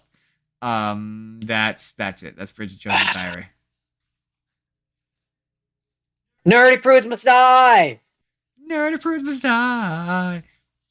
Nerdy prudes must die. The music in this one's Um, better than the last one. Let's yeah. all cry. So, Nerdy prudes must die is the second one that you challenged to me because you were like, he might not like the music in the other one, and so I watched both. And I mean, this one, the story is not. It's pretty paint by numbers. Um, bully bullies teenagers group up to scare the shit out of him. Bully ends up accidentally dead. It's Bully ends up very horrific 1980s. demon ghost, which then starts murdering all the people he used to bully. They sentence him to hell. Sunset, sunrise. I will say there's a couple of songs in this one that like they go on for and it's the same thing in the last one. They do go on for a bit too long. Like I think that also their endings are kind of rushed. I do feel their endings are kind of rushed. Little bit. But one of the parts that I love about this one, moment that made me genuinely laugh is after they accidentally kill the bully, and like we cut to the school and stuff, and everybody's like, man, things are just so much better around here for some reason. And one of the Yeah. characters is like, yeah, it's sort of amazing how much the course of everyone's lives can be changed by one individual. It's really remarkable. Like And it's just remarkable how much nobody no nobody misses him. all of our lives have been drastically improved. Um Um, yeah, I Made also me laugh. the one song that the I forget I forget the name of it. Angela? No, the one that the girl with the headgear sings when she's the Chronicles of the Barbecue, of a barbecue of a grill, whatever. The one that goes sometimes all I ever wanted. The one the lesbian girl sings before she gets Yeah, killed. what was her character's name? I, I've I got the musical numbers here. Hold on. I forget what her name is. Uh, because it doesn't give me a cast list. It's right before she dies. So when she sings, Oh wait, here we go. Roll. Uh, she was not Grace Chastity. Ruth Fleming, I think Ruth. her name was. Yeah, the song that Ruth sings. I'm like that Lauren song goes on for like just a tad too long. song. Oh, Just for Once. Just for one. Same thing with I like. I'm Uh, assuming because that's the only one that she directly yeah, sings. that's the one. I think that what song goes on for and Dirty Girl. That song goes on for like an eternity. Yeah, Dirty Girl's a little long. It goes a little But long. I mean, there's none of the songs that stick out to me currently anyway. That stick out to me as like those are my favorite, but they're definitely a lot catchier. I find because they're. You said this last night. The ones for a guy who doesn't like musicals are diegetic. Diet. I believe it's diet. Hold on. Let's look it up. Let's make sure we get the terminology right. Basically, the ones for that are just them talk singing about what's going on around them. The ones here are actual songs. I mean, no, I mean the ones that the guy they're actual songs. No, they're talk songs where they're just talking about what's going on around Diegetic. them. Right, yeah.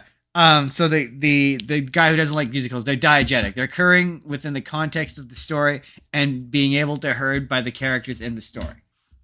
Yeah. So for me, that makes them good story, weaker songs.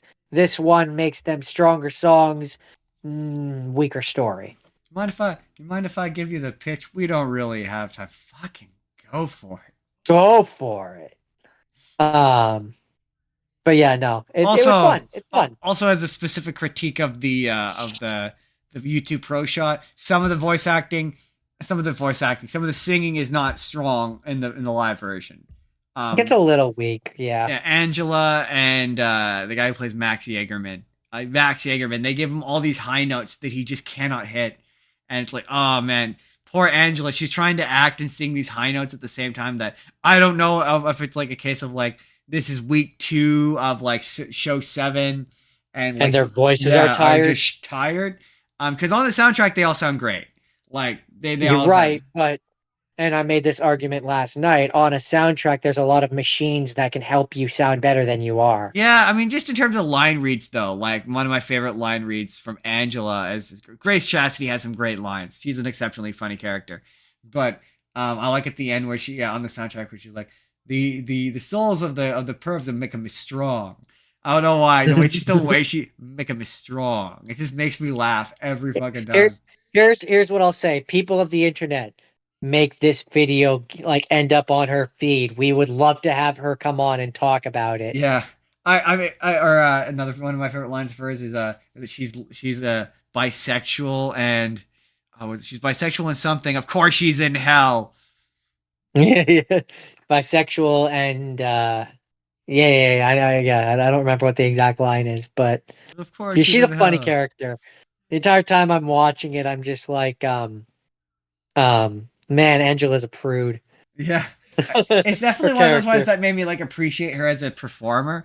Like, her and if you watch Smosh, I don't know how much of cross section there is between Smosh and our show, but Amanda from Smosh, she has a really good short film called "Why Are You in My House," which is Oh yeah, that was good. yeah, it was really good. It's genuinely creepy. It's on. You're like, oh, this is a good performance, good actor. Jordan, is that it? Is that it for Nerdy Prudes Must Die? Merry Christmas time. Hey, Damn, yes, high school is killing me. that's all I have to say. My final one of the had scenes of the evening of the main show is technically one movie, but it was split into two. It's a movie called Kill Billiam. Kill Bill. No, kill Bill, Justin. Kill Will. Kill William. Kill William Afton. And it's like I don't have much to say about it. It was originally two movies, one movie. It's one 4-hour movie. He split it into two, so we wouldn't have to cut out any scenes. It very much plays as though it was supposed to be watched as one movie because it does it in chapters. So every scene is a chapter. It's about a bride who gets killed or gets attacked at her wedding, and it's basically her tracking down. I'm pretty sure you've seen Volume 1, right? I've seen Volume 1. I never got around to Volume 2 because Volume 1 was so boring that I had no desire to ever return to it ever Yeah, again. pretty much. Volume 1. Like, here's the thing: is it's an homage to old school exploitation action kung fu movies of the 1970s.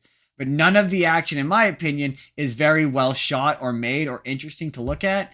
And it's just a lot of characters standing around talking about fighting each other rather than fighting each other. And it's like, yeah, it's a bloody movie, but not in a way that's interesting. It's just bloody in like a it's a fake movie making kind of way where like people get their heads cut off and they spurt blood in a way that's not terribly realistic. Um, some of the dialogue is fun, but that's because I like Tarantino dialogue, and I don't think he shoots action particularly well. I think some of his dialogue is fun. The first one is really tight. It's only like an hour 49. I think it's just under 2 hours. And it moves at a clip. It's very anti Tarantino. Like Tarantino movies are usually very long and like characters just talk, scenes go on forever. And the second one, the second half, and so the first one just kind of ends with her being like, "I'm gonna go after the main for Bill now," and then the next one's like chapter 6, and it's chapter 6 through 10. Um, and it pretty much she chases down everyone in this little gang who betrayed her, and she kills them all, and she finds Bill, and It turns out that her daughter, who she thought was dead, is alive, and she confronts Bill and she kills Bill. Is there anything you want to know about Kill Bill? There's not really much to this beyond the fact that the action sequences are all right. I mean, all that really matters is that she does kill Bill. She does indeed kill Bill. Let's talk about the wild robot because I don't have anything else to talk about Kill Bill. And the show has gone on for like almost 3 hours now. 2:48, Jordan. So I was just the Wild Robot. Wild Robot, the movie is fantastic. It's beautiful. It's cute. It made my heart smile. Is the words I believe I used walking out of it. Here's the thing about a really good movie is you wind up not saying a whole ton about a really good movie because you want people to experience it organically. So I don't feel like we're going to go into super duper detail here. One thing that I maybe I'll talk about this with you off stream. It's based on a book. Yeah, I know it's based on a book. It's based on a trilogy of books, 3 books. I knew that there's more than one book. I was just reading about the other books because you were like, I don't really know where you go with it at the end of this one. Yeah. Spoilers. We're gonna spoil the shit out of this movie. Well, that's where I was like, maybe I'll tell you about this off stream so that I don't spoil the end of this movie for people that want to go experience it. Okay, we'll do this in 2 parts. Number 1, go watch this movie. It's very good. It's very pretty, as Jordan said. Yes, it's all the moments that are triumphant. It really hits you in your soft, squishy parts. It's beautifully animated. It's well voice acted. The music, the needle drops are well executed. It's just an exceptionally well made movie. DreamWorks is fucking knocking it out of the park, man. I think they're the next Pixar. I kind of feel this is DreamWorks trying to do a Pixar, and that by no means is an insult. They are entering. They while Disney and Pixar are leaving their golden era, it really feels like DreamWorks is entering it. Yeah, certainly feel I would agree they're entering into a golden era of animation, and it sucks that these movies don't do as well as they should. Although I think this one's doing okay. So I guess what I'm trying to say is, don't take your kids to Moana 2. Watch that on streaming like it was always intended to be watched. Right. Go watch this while it's still in theaters before you lose the chance. Right. Like go having said that, now we're gonna spoil the shit out of the ending. Jordan, we're gonna spoil the shit. So at the end, you know how we see her on the farm and hold on, I think before you tell me about that, how different is it from the book? Well, okay, so I've got the series wiki open, so it's just a very basic one, but all it says for the ending in this the shorter version is, while the animals are initially frightened by her, they come to trust her after she adopts an orphan gosling, Bright Bill. All goes well until a ship arrives one day harboring gun-bearing Reco robots. R-E-C-O robots. I'm sure if I went to that book's specific Wikipedia, it would have more, but that's what it says there. And then the sequel is called The Wild Robot Escapes. So basically, the novel starts with Roz coming to life at Hilltop Farm, a dairy farm run by the Sharif family, which she is expected to help run. Although she attempts to act like the robot she was designed to be, she misses life on her island. As she speaks with the animals, word of her situation and location get to Bright Bill, who comes to save her with the help of the farmer's children. After escaping, Roz and Bright Bill find more dangers and barriers to returning home. So it sounds like the second book is pretty much what I said, where Bright Bill goes and finds her and they escape. Okay, so then what's the third one about? Third one, while Robot protects, Roz learns about a poison tide which kills the plants and fish it touches. To help protect the island, Roz and the animals move their sea-dwelling friends to an island pond. However, drama increases as everyone deals with limited living spaces and dwindling resources. By accident, Roz learns she's waterproof and protected from the poison tide.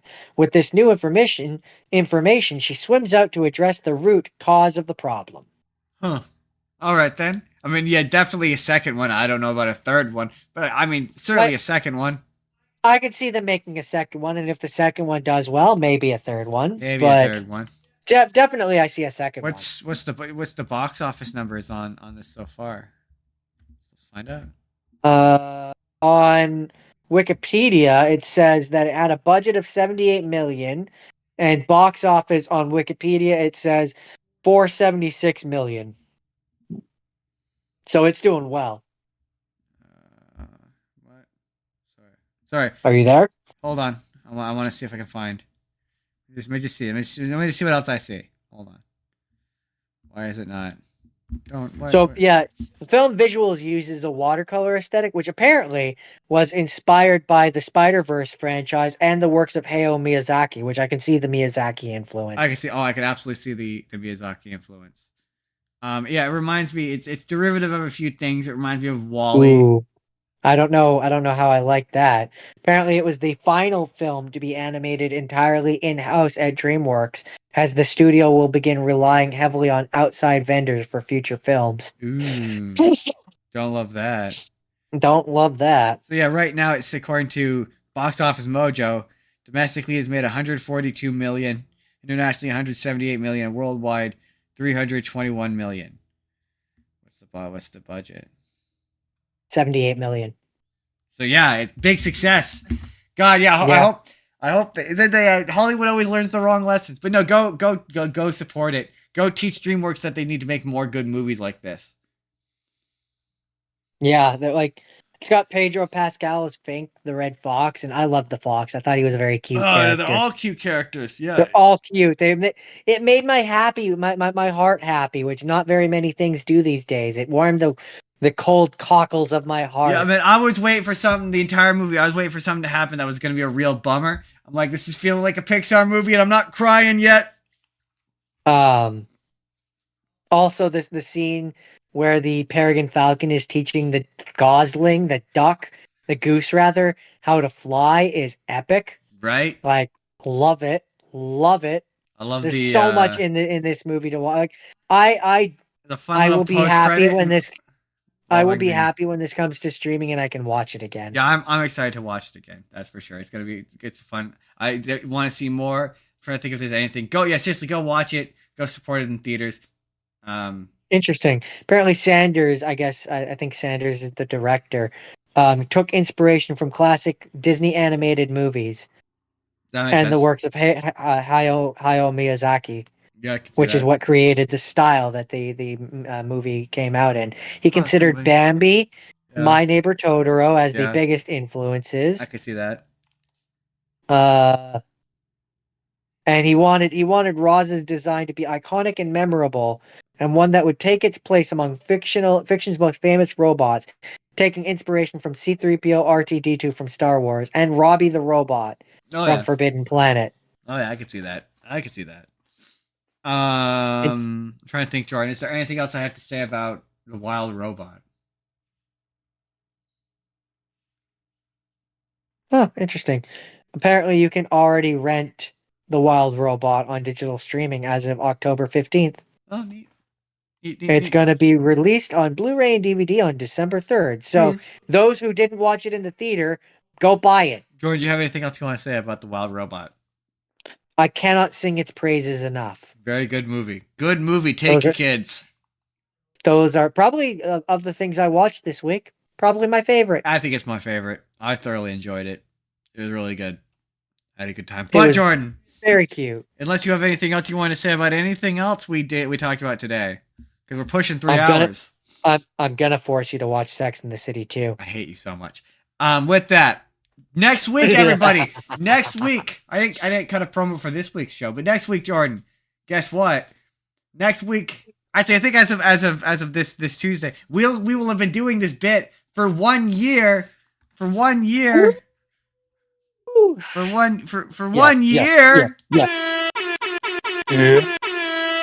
Which means next week is our 1 year anniversary. So we are going to be having a 1 year anniversary party. Where we will be celebrating 1 year of people apparently wanting to listen to us. Apparently. So we will be talking about us. Wow. 81 people. 81 people watching us occasionally. So we're going to be talking about us. We're going to be talking about stuff we've seen before. Jordan is going to compile a list of movies that he's watched before that he wants me to watch, and I shall compile a list of my own list of movies that I have watched that I want Jordan to watch. We're going to talk about those. I have a big fun activity plan involving the big anniversary. We're going to talk about our show for a bit. It's going to be fun. Maybe some friends will drop by. Who's to say? We never know. We never know if they're going to drop by. They say they're going to drop by, but any friends you want to stop on by, come hang out, come talk about the show. We're going to talk about our favorite bits, the favorite episodes we've done, favorite moments. It's going to be a real celebration of the Spur of the Moment podcast, everybody. It's our 1-year anniversary. That's next week. Come hang out. Stop that. I don't know what should stop. I don't know. Weird. That was very strange. Next week, 1-year anniversary of the show. It's gonna be a fun time. Come hang out. Come hang out in our chat room and pretend like you listen to the show. That's it. That's the end of the show, everybody. Jordan, where can they find you? I do Minecraft Monday on Twitch, Zethgore187. I spend a year on my weekends doing a podcast where I talk about movies, TV shows, and other pop culture general analysis things. Other than that, go ask him. Discord. There's a Discord which I'm a member of. Go show up on Minecraft Mondays and ask him to give you the tour. Yes, you could follow us on Discord. You can join us on Discord, give suggestions there. You can email the show at itsjustinsbusiness at gmail.com. If you can follow us I'm on TikTok. You follow me on TikTok. You follow the show on TikTok on It's the Spur of the Moment P. If you want to be on the show, you can fill out the Google form. I got a handy dandy Google form you can fill out. Tell us what you want to do. We could talk about whatever. That's pretty fun. Am I missing anything, Jordan? Discord. I talked about the Discord. I think that's it. TrophySmack.com, using the link in the description below. Thank you. Once again, TrophySmack.com. Thank you to Trophy Smack once again, as always, to sponsoring this episode. We will see everyone next week, hopefully with friends. Goodbye, everybody.